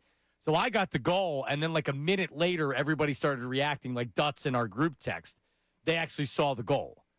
So I heard it, and I'm like, I'm going to see these guys react in real time, because I was getting ready to go on. As soon as the game was over, we do the YouTube. Right. We go on and we go live on YouTube. So these guys, the game's over. These guys, Dutz is debating something. He's talking about a save that Vladar just made, and like they don't even know. Yeah. And then you see the reaction. It was really cool. What cool, great talking with him too. I had to get the question about California. I thought if there was one person that could take us to California, it'd be Tim Saunders. Yeah, well, Timmy's not gonna. He's not giving trade secrets, but at least my conclusion was the conclusion. Yeah, the boys like being out on the West Coast. How could you blame them? I like being on the West Coast. I was gonna say I'm looking for. I've been counting down. I got less than a month till I'm in San Diego. Yeah, for that Phillies series. Yeah. Oof. All right. Well, there you go. Flyers. What a great win. What a great series. What a great story. What a great run. I mean, like, this is what you're looking for. Yeah. And I'm just telling you, one of the toughest parts about being a sports fan is having expectations when your team's good. Yep. It's so hard to, like, the Phillies this year. It's like you got to get back to you got to win a World Series. At this point, the window's closing. You got to win a World Series. They start off and they fire the manager. Yeah. How bad that sucks. The Eagles, they don't win a Super Bowl. They made the playoffs. They won the division for the second straight year, and everybody feels like it was a failure. Let's fire everybody. Let's get rid of everybody. That's in my notes. That's the expectations. The Flyers didn't have these lofty expectations. This is the first year. So we're enjoying this because it's so fresh and it's so new. You're not crippled with expectations. Right. Now, that'll come for this team. For sure. At some point. But isn't it nice to just enjoy it? We were teetering.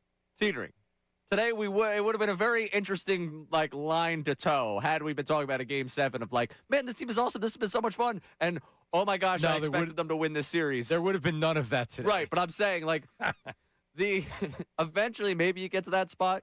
This series win has secured the legacy of this group. Thank God. No, it has. You're right. Like, there is going to be you beat the Penguins, regardless what happens with the Hurricanes. It's not trying to take away from them, but they have secured the legacy of, we'll remember Vladar, we'll remember Cam York's stick being tossed into oblivion. Right. Like, they've had their moments. You'll remember the overtime win. You'll remember Vladar standing on his head. But, like, if they would have lost the series after going up 3-0, then it's not a success. Then it's you did what only 4 other teams before have ever done. Correct. And that's a failure. If they would have just been competitive and lost to the Penguins, people don't feel that way. Yeah. So even this series, if Carolina comes out and dominates them, we've already done what we needed to do. The Flyers have established themselves of something that's fun, and it also can grow. Yep. And so like mission accomplished. Let's go, but don't stop there. I don't want it just to be house money. Who cares what happens? Let's go. No. And that's I said earlier in the show. Someone at Stateside Live came up to me last night. Was like, you didn't believe. You went in with no expectations. appreciate listening to you. I'm like, that's, you know what? Absolutely. You dunk on me right now. You're right. I kept saying I'm going in with no expectations. I should have had some sort of expectations. I should have. You shouldn't have done anything. You're fine. Well, I mean, listen, I'm glad. This has been the ride. I mean, incredible. This has been a ride, man. Out of nowhere, too. Man. I think, what was it? Easter was the day of the Bruins overtime win. And it was like we had the family gathered watching Flyers hockey, and that was a win. That was like, you know, when was the last time we as a family stepped away from the dinner table and were like, let's go watch hockey as a group? Flyers, yeah. Right. And then we were celebrating my birthday last week. We're doing the thing, watching hockey again. It's great. Yeah, it's awesome. Amazing. All right, so the 76ers tonight, Game 6. So look at that. It's another Game 6 down at the Xfinity Mobile Arena. I'm getting tired, man. And you're going. You may not, Dutsy, he may not survive this. I know he's young. You guys are young. Ray is earlier we were talking about Vito and Dylan burning it from both ends. Ray Dunn's burning it from both ends. I need to move to South Philly. It's like the SEPTA person's probably like, him again? Really? It's you again. You were riding Broad Street yesterday. So check this out. We have a pair of tickets to tonight's game.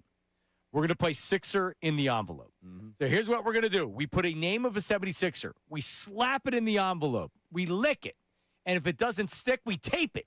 And then coming up at 1 o'clock, we will release the name. So what you do is you call in and you ask a yes or no question. We answer the yes or no question, and then you give a guess at who the Sixer in the envelope is. Yesterday, it was Jeff Carter. That's right. And we had somebody that got it correct, and they went to the game. So who's the Sixer in the envelope? You can start dialing right now, 610-632-0975, 610-632-0975. You ask a yes or no question. We answer. You give a guess at who the Sixer in the envelope is. The first person on the air to get the correct Sixer wins a pair of tickets to tonight's game. It's as simple as that. We do that coming up next.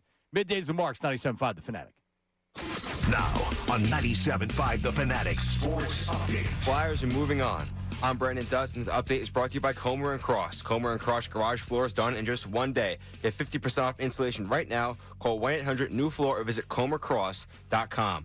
The Flyers are moving on to the second round of the playoffs against the Hurricanes after defeating the Penguins in overtime. It was a close one throughout, but Dan Vladar was the savior Philadelphia needed, shutting out the Penguins on 42 shots. Head coach Rick Tocchet joined the morning show to discuss the star goaltender. The two games we lost, the last two games before we won last night, like he was blaming himself for like the games. And I'm like, are you out of your mind? You know, that's the sort of, how do you not want to play for this guy if you're a player? Where this guy's taking a bullet for the players, that's what I love about him. The 76ers will look to force a Game 7 tonight against the Celtics after getting the win in Game 5. Tip-off is set for 8 o'clock, and you can listen to the game live right here on The Fanatic. The Phillies will play a doubleheader today against the Giants, with Christopher Sanchez taking the mound in Game 1 against Logan Webb. This update is also brought to you by the Positive Coaching Alliance. Questions about youth or high school sports? Positive Coaching Alliance can help. PCA, a national nonprofit, develops better athletes and better people through sports. Info at positivecoach.org. I'm Brandon Dutz on the home of the 76ers, Flyers, and Union, 97.5 The Fanatic and the Fanatic app. Got something to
questions. Great teams stick together. So does great hair. Morgenstern Hair Restoration Championship results. Visit morgensternhair.com. That's Morgan with an E. morgensternhair.com. Call them 610-831-HAIR. 3 locations: Wayne, Pennsylvania; Ballard, Kenwood, Pennsylvania; Lancaster, Pennsylvania. morgensternhair.com. All right, well, we found out while we were doing the show today a pair of tickets for your team, your town, your 76ers tonight against the Celtics. Game 6. Can they send it back up to Boston for a Game 7? Man, I'm trying to be down there. What do you think? How you feeling confidence-wise tonight? I feel like sitting in Sean Brace's chair, I'm starting to do the Sean Brace thing where at the beginning of the day, I'm like, my expectations kind of low, and I'm starting to talk myself into. I feel pretty good. You know why? Because if they lose, they weren't supposed to win the series anyway, and they won 2 games. Yeah, I guess it's a no-pressure situation as a fan. There's always going to be pressure on Embiid because if he fails and they lose, and it's the Embiid thing. Right. Which I saw NBC put out the clip of Coach Lynham after the game, just losing his mind watching Embiid. Awesome. That was so good, entertaining. It's so great. Jimmy's the best. He is. All right, so how are we? We're not giving away these tickets, right? I don't like to give stuff away. No, I can't hand it. You got to earn it. It's not the participation trophy era on this show. Well, I actually am in favor of the participation trophy. More on that coming up in a second. Fine with me. But I'm the poster child of that generation, I guess. Sixer. No, I'm actually the poster child. But more on that in a second. Yeah, we get to it. Sixer in the envelope. The winner will receive a pair of tickets to tonight's game. So if you can't go to tonight's game, then don't try to win them. Right. All right?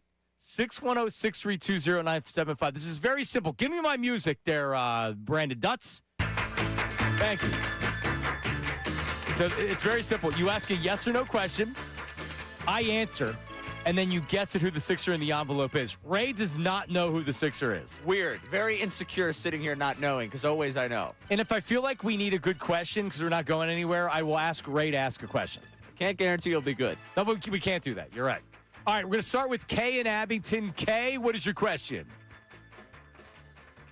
Did this person play with Joel Embiid? He did not play with Joel Embiid. Is it Drew Holiday? Is it Drew Holiday? It is not Drew Holiday. Let's go to Zach. Zach, Northeast Philly. Zach, what's your question? Very insecure. Is it a current Sixer? Oh, no. You already said he doesn't. Well, I said he hasn't played with Joel Embiid. Yes, so that would answer it. Is it an Iverson era player? It is not an Iverson era player. Ooh. Good question. 3 seconds. Dr. J. Is it Dr. J, Julius Irving? No. Bob, Washington Township. Robert, what's your question? Yo, boys. Yo. Did this guy play with the Sixers when they were the Syracuse Nationals? He did not play with the Sixers when they were the Syracuse Nationals. Oh. Good question. All right, I'm going to go World Be Free. Is it World Be Free? Lloyd World Be Free. It is not. Incorrect. Tyler and Exton. Tyler, what's your question? Did he play with Charles Barkley? He did play with Charles Barkley. Well, how do I answer that question, Dutz? Yes, I would say he played with Charles Barkley. Oh. Because it is Charles Barkley. I guess Tyler's the winner, Tyler. Oh. What else would I do? I think you got that one right. Tyler, you win. Yeah, congrats, Tyler. Awesome. Thank you. Go Sixers. Who are you taking tonight, brother? Gonna be my wife. Awesome. Awesome. All right, hang on a second. Yeah, Tyler. wait. Find me. So, what else could I do there? I don't know. That was so awkward. When you asked me, well, what should I, is that the correct answer? What could I do there other than just give him the tickets? I don't know. Yeah, I mean, I feel like you got to. If I say yes, but that's not even accurate because he was Charles Barkley. Yeah. I mean, I guess he did play with. No, but he is Charles Barkley. He didn't play with Charles Barkley. I would have to say no, he didn't play with, but it is Charles Barkley. But then, yeah, people would be like, well, it's not Barkley's era. Right. And then we do this for the rest of the show. No, I know, exactly. Or I would have to say I can't answer that question. Yeah, I think he earned it there. I think he did too. Right. I'm a little disappointed that it got off the board that fast. Right. But the reason now what do we do? The reason that I use Charles Barkley is Sir Charles joins the boys this afternoon. Charles Barkley was at 4 o'clock that I was told 4 o'clock? Correct. Yep. With Ricky and Bill? Awesome. And we are a day removed from his legendary Galveston, Texas rant anniversary. Oh, is that right? Yes. I did not know that. Trust me. You think I'm not in the Charles Barkley algorithm? You are. That guy says anything on a mic, it ends up on my timeline. Yeah, it's pretty cool because, like we were talking to the guys during the break, and I'm like, you know what? Because they're not on TV today. They just carve out 25 minutes because, trust me, with Charles, it goes by fast. You can ask him everything. He's a huge hockey fan. He's a huge Flyers fan. He knows Rick. He's been friends with Rick Tocchet for a long time. You can do 10 minutes on the Flyers. You can do 10 minutes on the Sixers. Don't you have to ask him a follow-up to the Jordan question? Yep. You have to ask about the Jordan question. I mean, the Tiger thing also we played. I don't know if they'll go Tiger with him, but you got to ask about the steakhouse. We got to ask him about the steakhouse and at Valley Forge Casino. If this Flyers run continues, should we expect to see him at Palladium? When are we going to get Charles? Because he could drop in at any time. Is he in town? I mean, I would imagine not right now with the postseason. But I don't even know when he does ESPN. Well, yeah, I mean, it's weird. I knew TNT when he was going to be there in the playoffs. I don't know ESPN's schedule. He's got the greatest job security in the world. You got to ask him what it's been like doing this on ESPN.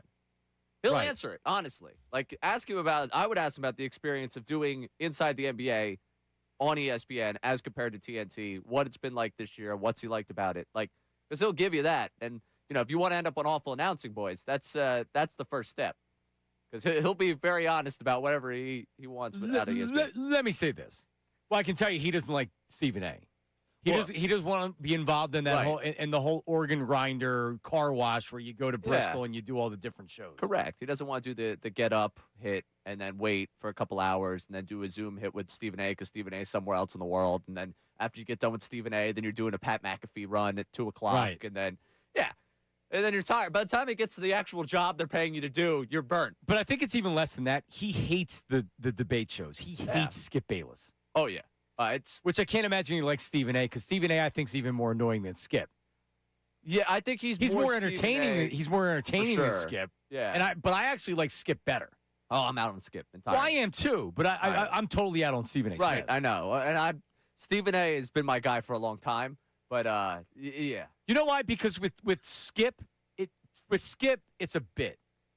Like when he goes over when the Cowboys lose and he throws the Cowboys jersey out in the trash. I don't think it's funny, but it's funny because at least it's a bit. He's not taking himself too seriously. Right. Stephen A. Everything's very serious, and it becomes like the players don't like him. Now he's fighting with the players. He was talking about LeBron again. Oh God, all right, dude, can we put that to bed? He's insufferable. No, he's not going to put it to bed. Yeah, I just feel for Skip's wife in all this. Oh, so do I. Like you just think about like. He does like the picture of him with the kicks and like you need someone to take that video. Like we've all done in this industry, we've all done probably cringy things because it was for the bit and all that stuff. And like I do feel for the person behind the camera. Like I did the smoking a cigar with the cowboy hat thing after the Cowboys lost to Jordan Love. Did you? Yeah. And I felt for my roommate. It's like why am I being dragged out of my day to film this? Like I felt for him. But like Skip and Ernestine or whatever. And now he's dragged her into doing these like 25-minute videos on things that I'm not also remember in. There was the whole Joy Taylor stuff. I haven't forgotten. Trust me. That he was very much involved in in all of that. Yeah, trying to leverage a lot of money for stuff to happen. Yeah. Yeah. Not a fan. Sixers will be wearing their white uniforms tonight. I guess on their Twitter they have the graphic for what they're wearing. That's according to, I believe, is that you, Dutz? So they posted, you know how they posted the game time and they have all the players on it? They've been posting the black jerseys at home. Tonight they're all in white uniforms. So it looks like they're going away from the black tonight. I don't like that at all. If you go to their Twitter, they have like the game time, the time set where you can listen to it wherever, and then they have their own white jerseys. So it looks like they're going away from the black. Well, you know where you can listen to the game live right here on the Fanatic. On the Fanatic. I've actually been preaching for them to go away from the black jerseys because they haven't played well in them. I feel I don't like. I don't like. I'm the okay black with jerseys. I don't like the Sixers jerseys. Yeah, but the problem is I don't like the white flag. No, you go away from something you've done all series. Now you're on the brink of elimination. We go with the white jerseys. I'm not. And you're right. So lockervision.nba.com, you can see every night. This is something I learned when I was doing the graphics over at NBC for like the pregame. Oh wow! So so you know which one because we had the retro graphic that you build. This is But Locker Vision is where you end up finding this. And, yeah, you're right. They have them in the Association Edition, which is their white uniform. Well, listen, we do have some time to get into the Sixers in the game tonight or some leftover Flyer stuff. 610-632-0975. 610-632-0975. Flyers win. Tim Saunders, I kind of feel like it was a good pull by me asking this is the best goalie performance since when? Yeah. And it would be Boucher. Yep. That's an individual game. Brian Boucher, who's going to join Ricky and Bill today, he had 57 saves in that overtime game, which is unbelievable. Yeah. Didn't allow a goal for the last 7 periods of hockey. He gave up the one in the first. Yeah. And then none after that. It's unbelievable. But Vladar last night was as good. I wondered, like, when does that game end? And that's the thing is, like, if you lose that game and you lose it because of a turnover, the goal they actually won it on, and Timmy talked about it when he joined us, you know, all the chances the Flyers got, all the chances the Penguins got, that was the one goal of the game, which was kind of a score! Like, no one expected. It wasn't an odd man rush. It wasn't this great opportunity with an open net. It was just kind of like Cam York puts it on net. Good things happen. Score. Yeah, pucks on net, man. I hate to be the hockey guy around here, but you just got to put pucks on the net. It helps things out. I told you, don't let me get hot talking hockey. I know. Don't let it happen. I have. Don't let it happen. My cousin Mike, who lives in Georgia, he earlier in the week, and I told him, dude, don't be talking about tickets yet. They still have to win this series. So he's got game 1 ticket, whenever it is down in Carolina. He's making the drive up. His hotel's 3 minutes from the arena. Oh, man. Yeah, I've been down there in Raleigh before, like near the arena. I spent I think I did like a night or two. When I worked in Northeastern North Carolina for the summer, I actually had to pick up a player from the airport. Really? Which was like my other duties as assigned, broadcaster. So hold on, I don't know about this job that you had. Oh, so I did summer collegiate ball. So I was the play-by-play guy for one of those summer collegiate teams down in Edens in North Carolina. Yeah, so I did a summer down there. I had a host family, the whole thing. And I got like the word of like, hey, we need someone to pick up this player coming in from California. And it's like the GM just had a baby. Like I forget one of the other interns, she was actually from around there. She couldn't do it. And like I think they didn't want like your first introduction to be her going to grab him. Sure. They were like, would you be able to do it? Sure, why not? The bar closes down at 9 o'clock in this town. It's not really like I'm going to be out doing anything. I'll go pick up this player. Yeah, so I had to drive into Raleigh. Ended up, I think, getting dinner in Raleigh, walking around. So there's a part of me that wants to go back because I enjoyed my time in North Carolina. I want to go back to Raleigh. Also, I have a friend down there that wants to go to one of these games. Well, we're the flagship station. You're telling me we couldn't go down for a broadcast? I mean, I would love it. But Ricky and Bill are on TV, so it's difficult for them to do that. Mornings would be like, doesn't it just seem like middays would be there, and then we can maybe do a pregame show from down there? And I don't want to speak for my friend down there, but it's one of my best friends from high school. Like, I would imagine I don't even need lodging. Wow. I could probably crash there. Not be in Durham, but I took a lift from South Philly last night back to my apartment all hours of the night. Not that long of a drive, right? No, like it's a long drive, but it's not that long. Yeah, he picked me up from RDU when I was down there for Temple 2 years ago. It was an easy drive. All right. We have a Flyers memo on the Davis Honda text line. Let's hear it. Flyers! Woo!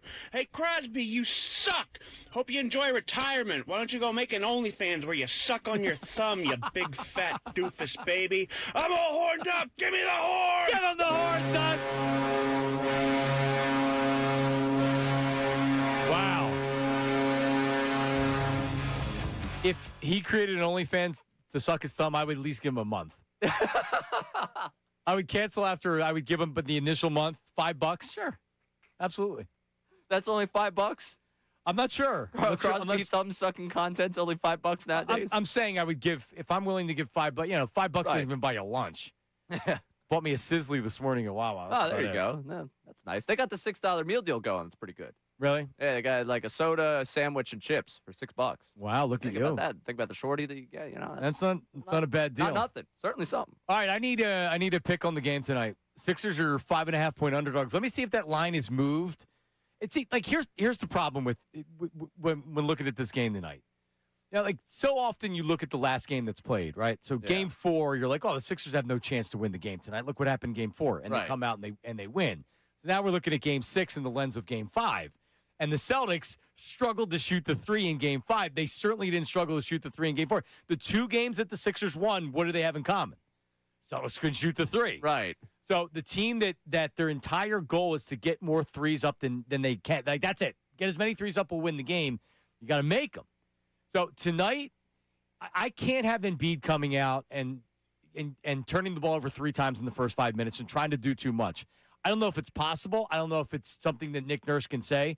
But you know what?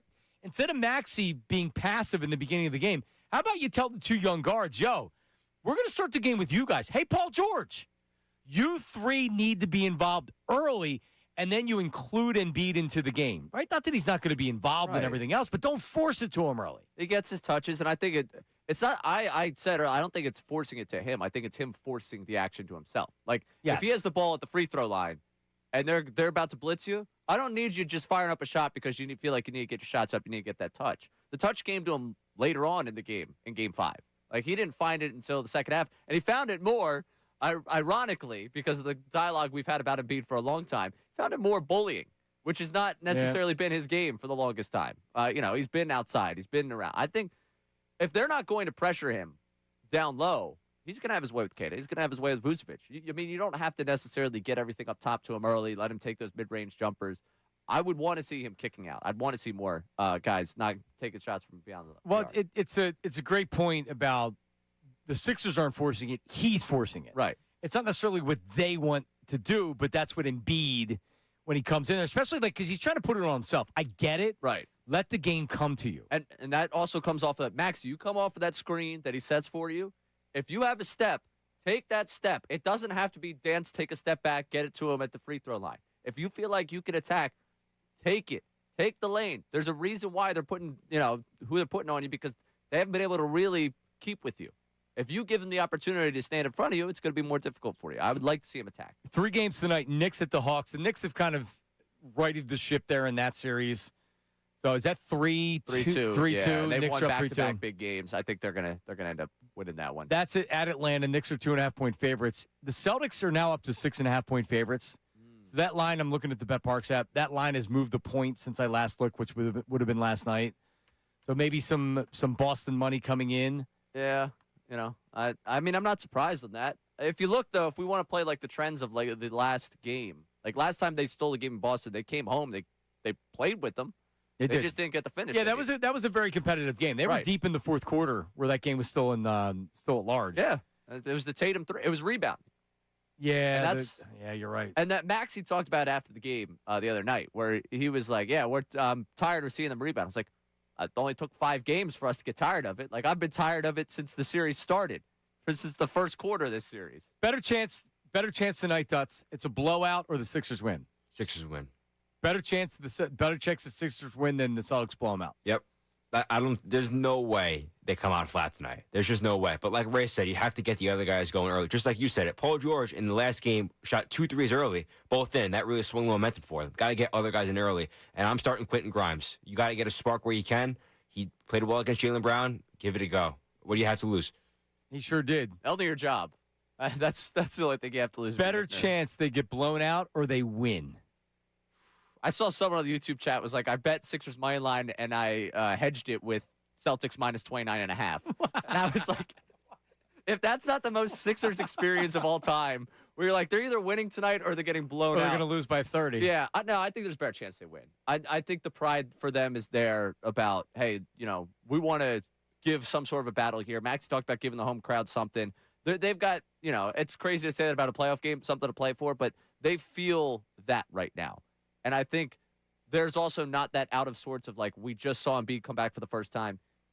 You saw what worked in Game 5. They're going to try that again. Missoula's going to have his adjustments. I believe that they're able to keep this one again. All right. You're feeling a blowout. Yeah. Well, here's my worry. All right. Not trying to be negative. Here's my worry. It's okay. It's erratic. It's erratic Embiid. Whatever reason, and he came up huge in Game 5. And he's come up huge in playoffs games before. But as Joel Embiid goes, so goes the team. Their identity on a night in and night out basis when he plays is Embiid. Mm-hmm. It is. They don't know what to do without Embiid and what he's doing. If it's a good Embiid game, they probably win, or it's going to be a damn close game. And that's what I'm saying. When I think about some star players, and this would be a great question for Charles with the guys later on today, 4:00, is how important is it as a star player to make sure the other guys are getting fed early because you know you're going to get your opportunities and your points later? And that's how I would look at tonight's game. And I just don't know, like, that's not Embiid. Embiid, like, when Embiid doesn't take a lot of shots, it's because it seems like he's pouting. Otherwise, he's trying to do a lot. And I like Joel Embiid. I know that I said I'm not a fan in the past, and I'm like, yeah, that's also true. But his performance in Game 5 was really, really big. And I respect the hell out of him coming back from having the appendicitis. I mean, it's it's remarkable he's playing and he's able to do it. He's able to have that game in Game 5 2 weeks after having surgery. Yeah, 33 points. And like most people appendectomy afterwards, you're not even upright at that point. You're not like out there. They're like, oh, yeah, physical activity maybe at some point at this point. Like, oh, my God. It's incredible. Chris and Pensauken, hang on a second, buddy. This is one of the biggest Sixers fans you know, and I haven't talked to him since I've been at this station. I don't have enough time for you, Chris. Hang on a second. 610-632-0975. 610-632-0975. Middays with Marks, John Marks, Ray Dunn, Brandon Dutz. Coming up, we have your 76ers calls, and we also have I want to play the Mike Rabel standing ovation. Yeah. Just to play. I mean, we were going to play it earlier. I mean, yeah, you are. Yeah, well, we're having Flyers fun here. We are. You're the king of standing O's. I am am. saying. I know how to judge a good standing ovation when I hear it. Yeah, I watched it. I thought of you immediately. Your 76ers predictions on the Davis Honda text line, via your voice message, and on the phone line, 610-632-0975. It's Middays with Marks, 97.5, The Fanatic. Now on 97.5 The Fanatic Sports Update. Flyers win the Battle of Pennsylvania. I'm Brandon Dutz, and the Flyers are advancing to the second round of the playoffs after taking down the Penguins in overtime. Dan Vladar was outstanding last night, shutting out Pittsburgh on 42 shots, with Cam York scoring the game-winning goal in overtime. Head coach Rick Tocchet joined the morning show earlier today to talk about the star goaltender. The two games we lost, the last two games before we won last night, like he was blaming himself for like the games. And I'm like, are you out of your mind? That's the sort of, how do you not want to play for this guy if you're a player? Where this guy's taking a bullet for the players, that's what I love about him. The Flyers will now meet the one-seed Carolina Hurricanes in the second round. They swept the Senators in the first round. The 76ers will look to force a Game 7 tonight against the Celtics after getting the win in Game 5. Tip-off is set for 8 o'clock, and you can listen to the game live right here on The Fanatic.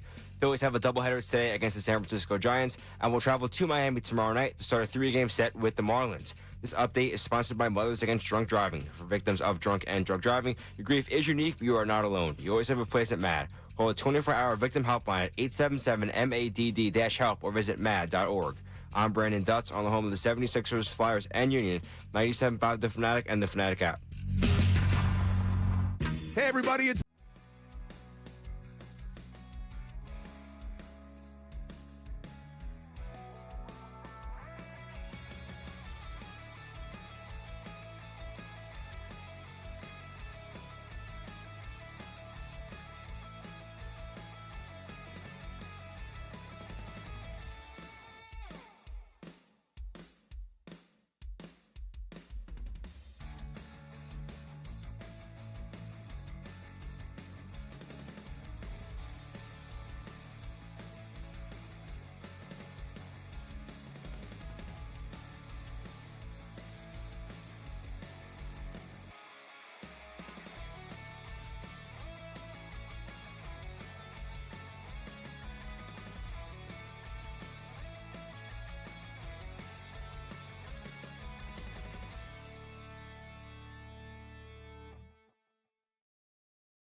back. Middays with Marks. 8 o'clock tip tonight for your team, your town, your 76ers. Man, we're staring down the barrel of another late night. Yeah, tonight's a midnight. Yep. Unless they get blown out, then I'll probably just go to sleep. Good news is my buddy's driving. Oh, you see, you're going to the game. I'm just like, I'll be. My goal is, so here's my philosophy. I don't know if I talked about this before. If the feet go up on the couch, there's no way I'm staying awake. As long as the feet are touching the ground, I can watch. That's fair. So tonight, it'll be downstairs. It will not be upstairs in bed. It'll be downstairs, feet on the ground. Third quarter, they go down by double digits. You may see a foot or two go up on the couch. It's trouble. So for if you want me to not fall asleep, then keep the game close. My version of that is the Phillies blanket that I have. At some point, if I put that on, it's curtains. I'm falling asleep. Yeah. But that's usually a West Coast baseball thing. I haven't gotten into that swing yet. This West is all, Coast baseball? I haven't watched West Coast baseball in 10 years. This is really messed up this whole playoff thing has really messed up my whole West Coast baseball routine. All right, let's get to some phone calls. Let's talk to Chris in Pennsauken, who is a longtime 76er season ticket holder, a great Sixer fan, and the first time he's called me here on 97.5 The Fanatic. What's up, Christopher? What's up, my man, Pots and Pans, Johnny Marks? What's up, Chris? How you been, buddy? Good. How are you? Oh, I'm just having too much fun. You know me. I started the pot. You sure do. The pot. Yeah, your feet are going to be on the floor all night long. Your wife's going to be going, babe, what? Isn't the game over? You know what you're going to do? We're watching all the highlights with JoJo go swat, swat, swat, swat. Easy pickings night, Johnny. This is what they got to do. Put Grimes on Brown because Brown can stand him on him. Do you see him trying to push him way up and down the court all night? Yep. Long as you take him out and JoJo plays 25 minutes down low, it's over. Put checkmate, slice him, dice him, put him in the fridge. Over. Do you start Grimes or do you bring him off the bench? I start him. I like Kelly. You look at Kelly. He's a little touched just by the look. He's a little insane. Yeah. But Grimes just got that dog in him, man. He's just got that. He's gritty. He's that guy that's going to bump you and put your. Remember that kid in school? You didn't want to fight him because you didn't beat him, but he was a pain in the ass. Yep. That's Grimes. He's like that kid. You'll take his Twinkie, but you won't smack him. So I start him, and Tyrese. You know me. I'm a big fan of him, but young man, it's time to grow up. You don't have to give that ball up all the time. Bring the ball up, take charge of your team. You're the point guard. Act like the point guard, and put in some floaters, Johnny. Instead of him taking 33-foot three-pointers with his hand hurt. I think we got him, boys. I think we got him. And guess what else I think, Johnny? All right. You're the best. Your show is awesome. Tell that young man to go down to Charlotte, North Carolina. I fish down there 4 times a week. Go to Lake Wiley. A lot of bars and a lot of good eyes, if you know what I mean. Oh, the Southern girls are sweet. All right, head down there, right? All right, Chris, you'll be down tonight. You're All right, going man, to the game. nice talking to you. Let's go Sixers. Let's go Flyers. Oh, it's a good time to be a Philly fan. Peace, boys. All right, give him the. Do we want the song or the horn? Because he went Flyers at the end. Let's do both. Get horny. Let me hear that gosh darn song.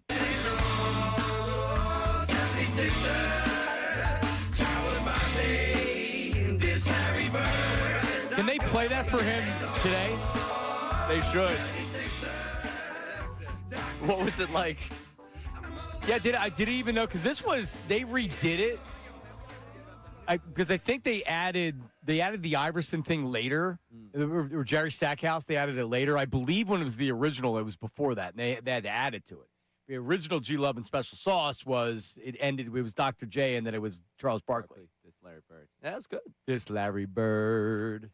That's awesome. To his point about Charlotte, agreed.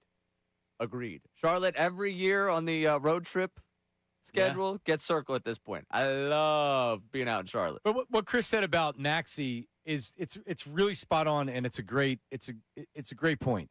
Hey Maxey, you were an all-star starter. You've had not only just a breakout season. People view you as being, when people around the league talk about you, they're talking about you in glowing terms, like you're a star. Act like it tonight. Yeah, from the start. Don't defer. Joe's going to get his touches. He's going to get it. Like, you are a star. Act like it tonight. Joe says it all the time. It's his team. He's the franchise. Now, this is the guy. This is the leader. I understand Joe wants his, but I think there has to be a level of understanding of, like, hey, if Maxi's seeking an open shot, it's not that Maxi's falling away, but, like, that's also how you get the ball movement here. When you guys are doing the pick and roll thing where it's really just a pick and pop and Embiid's, you're waiting to get to Embiid or you're just stepping back and you're looking to your right and it's like that quick pass to VJ or Paul George and the pass back to set something up, it doesn't allow the game to flow. Like, you have to realize what you're doing here. This is why the offense, watching them night in and night out, regardless of Embiid's on the floor, because they do the whole pick and roll, like, oh, no, I need my dribble back, give me the ball back. That's why it drives me absolutely nuts. Like, watching them offensively, night in and night out, can drive a man insane. I think that we're going to know early if this is going to be a game or not, and not even from the Sixers' perspective, from the Celtics' perspective. Like, the game before. Game 4, you knew early on it was going to be a long night. They were drilling everything. They had that look to them. The Sixers couldn't get anything done early. Yes. Yeah. So, like, you can't have that tonight. And this is a team that could win the championship. I mean, who's beating them in the East if it's not the Sixers? Certainly, Detroit's going to be home soon. So, well, they came back. They won last night. Yeah. So they're forcing it. The Knicks forcing the games. The number one seed's forcing a game 6 in Orlando.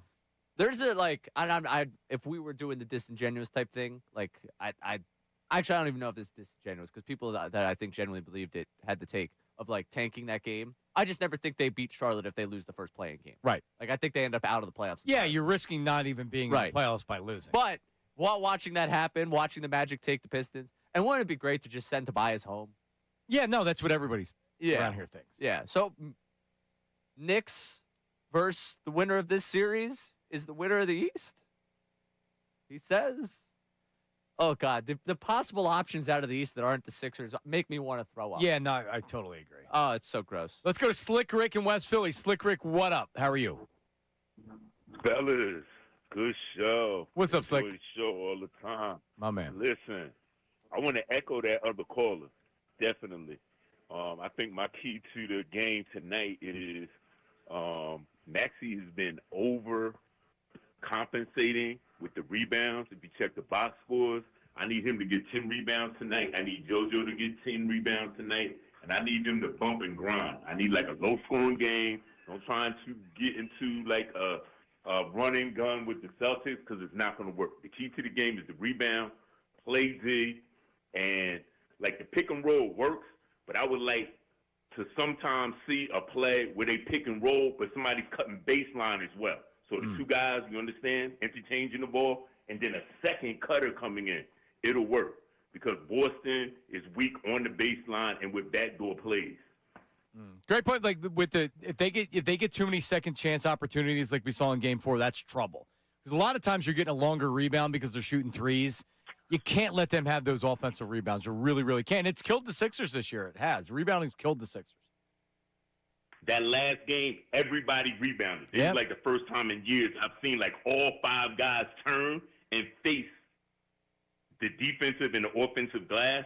There's usually like guys hanging out in the perimeter. They're really lackadaisical. The last game, if you paid attention, almost every time the ball went up, everybody spun and was going for the ball, and that made a big difference. If they can maintain that same energy, listen, I really believe that they can go to Boston. Like, I'm skipping past tonight. They're going to win this game.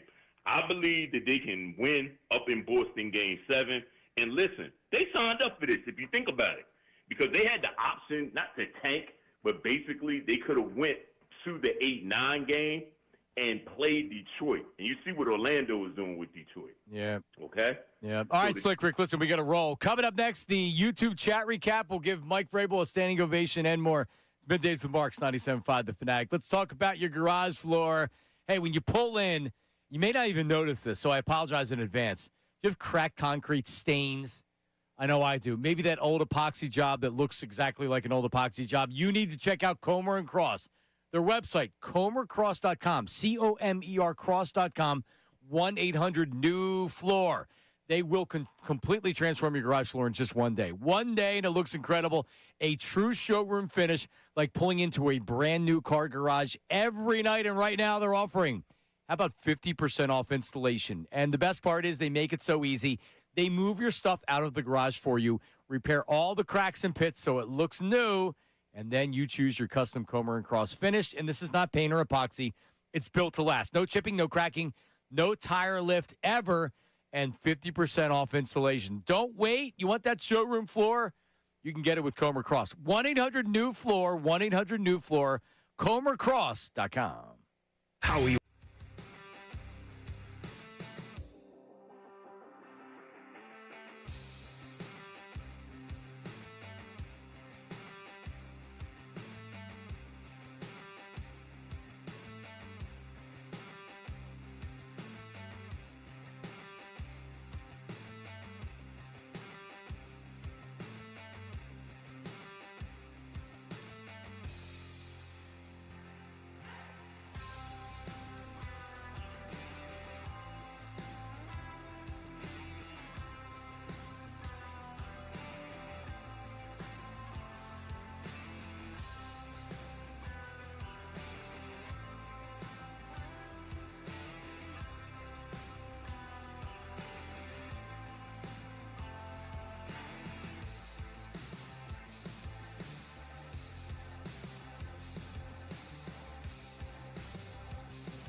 Playlist.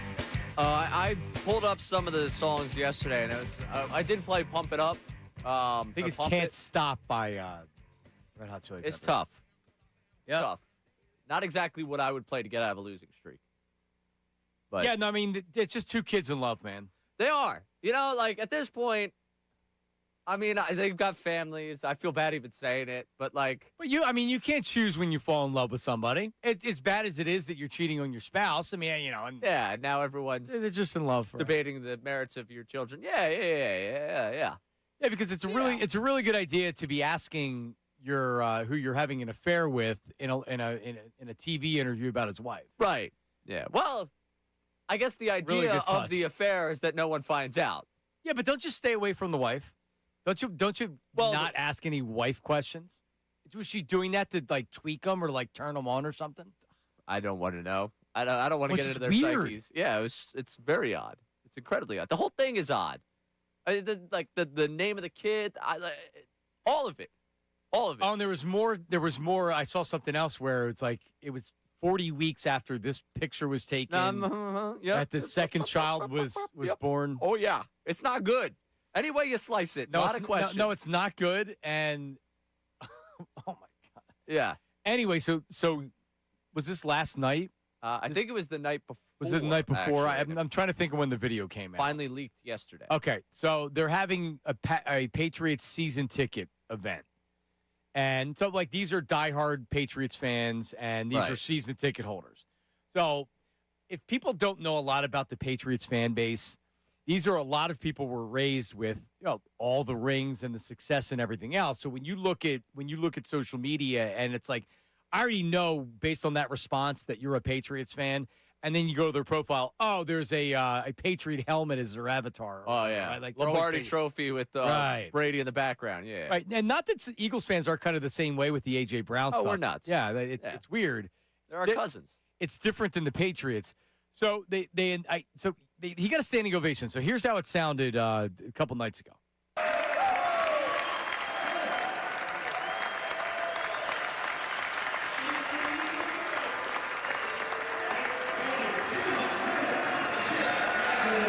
There it is. Ladies and gentlemen, Mike Vrabel.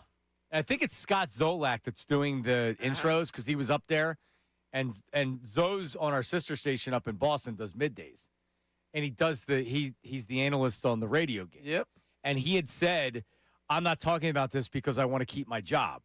In other words, like, I know you want me to talk about this and gab about everything, but I work for the Patriots. It'd be like Mike Quick talking about some scandal that's going on. Probably not going to do that. The difference is Mike Quick doesn't host the daily radio show. Right. And Zolak does. But still, he made no mistake about it. He didn't want to talk about it. So Zoe was up there. Yeah. I thought he was also, I don't know if he was on the air Monday. I thought I read that too. He may not have been. Yeah. I don't know if that was related. Yeah. Oh, no, but like in the lead up to it, right. Took the day off. So here's why I'm not surprised and I'm almost okay with it, the standing ovation. Because, yeah, you can be an outsider and be like, oh, yeah, sure, give me a standing ovation. He keeps his job. Rossini loses her job. There's no ramifications for him. Well, there actually is.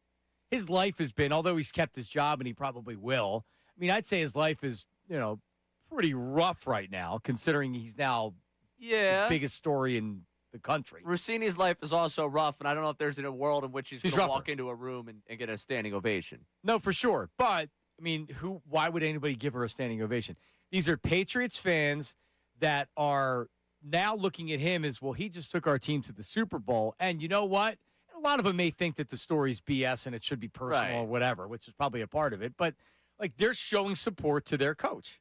Yeah. Would we do something similar in Philadelphia? I can't say that we wouldn't. Right. But maybe not with Nick Sirianni because a lot of people don't like him. But you know what I mean? Like this is a support for our guy, and maybe we think the story's BS. Maybe we think, hey, he's going through a lot right now. Let's show some support towards him. So what I thought about when I watched it was you just came back from Salt Lake City and the counseling and all that stuff. Like, could you imagine the weekend of working on your family? You leave your family. Your family then opens up social media. And here is this room of people giving you a standing ovation for overcoming the adversity of having an affair. Like, for many, many years. Could you imagine being the wife looking at that video? Like, this is how they're reacting to him? They just need to get divorced. Just get divorced. Like, come on, man. You had a 6-year affair with this woman. There was clearly, it was more than just like that. Like, she was in love with him. I don't know about Vrabel. Like, really, you guys are going to stay together? Just get divorced. He should just say, you know what, I can't do. You think that she's going to be okay going forward? They're going to go to counseling. Everything's going to be okay. It's like, she's going to be angry. She's going to be angry the rest of her life. I resent him for that standing ovation. I'd have never met the guy, and I resent him for getting that standing ovation. He has totally torn their life apart. Right. She's getting photographed now. Is she wearing her wedding ring? And that's everything else? terrible. That's terrible. We talked about it yesterday, but you got to leave her. Well, it's up to Shark. Like, I don't need to see her at all. I don't need to see one No. picture taken of her. Nope. I don't want to know anything about. Nope. Nope. About Nope. her. Nope. Nope. Respectfully. All right. Well, there you go. All right. Let's get to the YouTube chat recap. It's time for the YouTube chat recap. How about filling us in? Let me tell you something else, man. Watch us live on YouTube every single weekday. I can't lie. Let me tell you something. It's the Middays with Marks YouTube chat recap. Giddy up. Dutz looks like an unmade bed.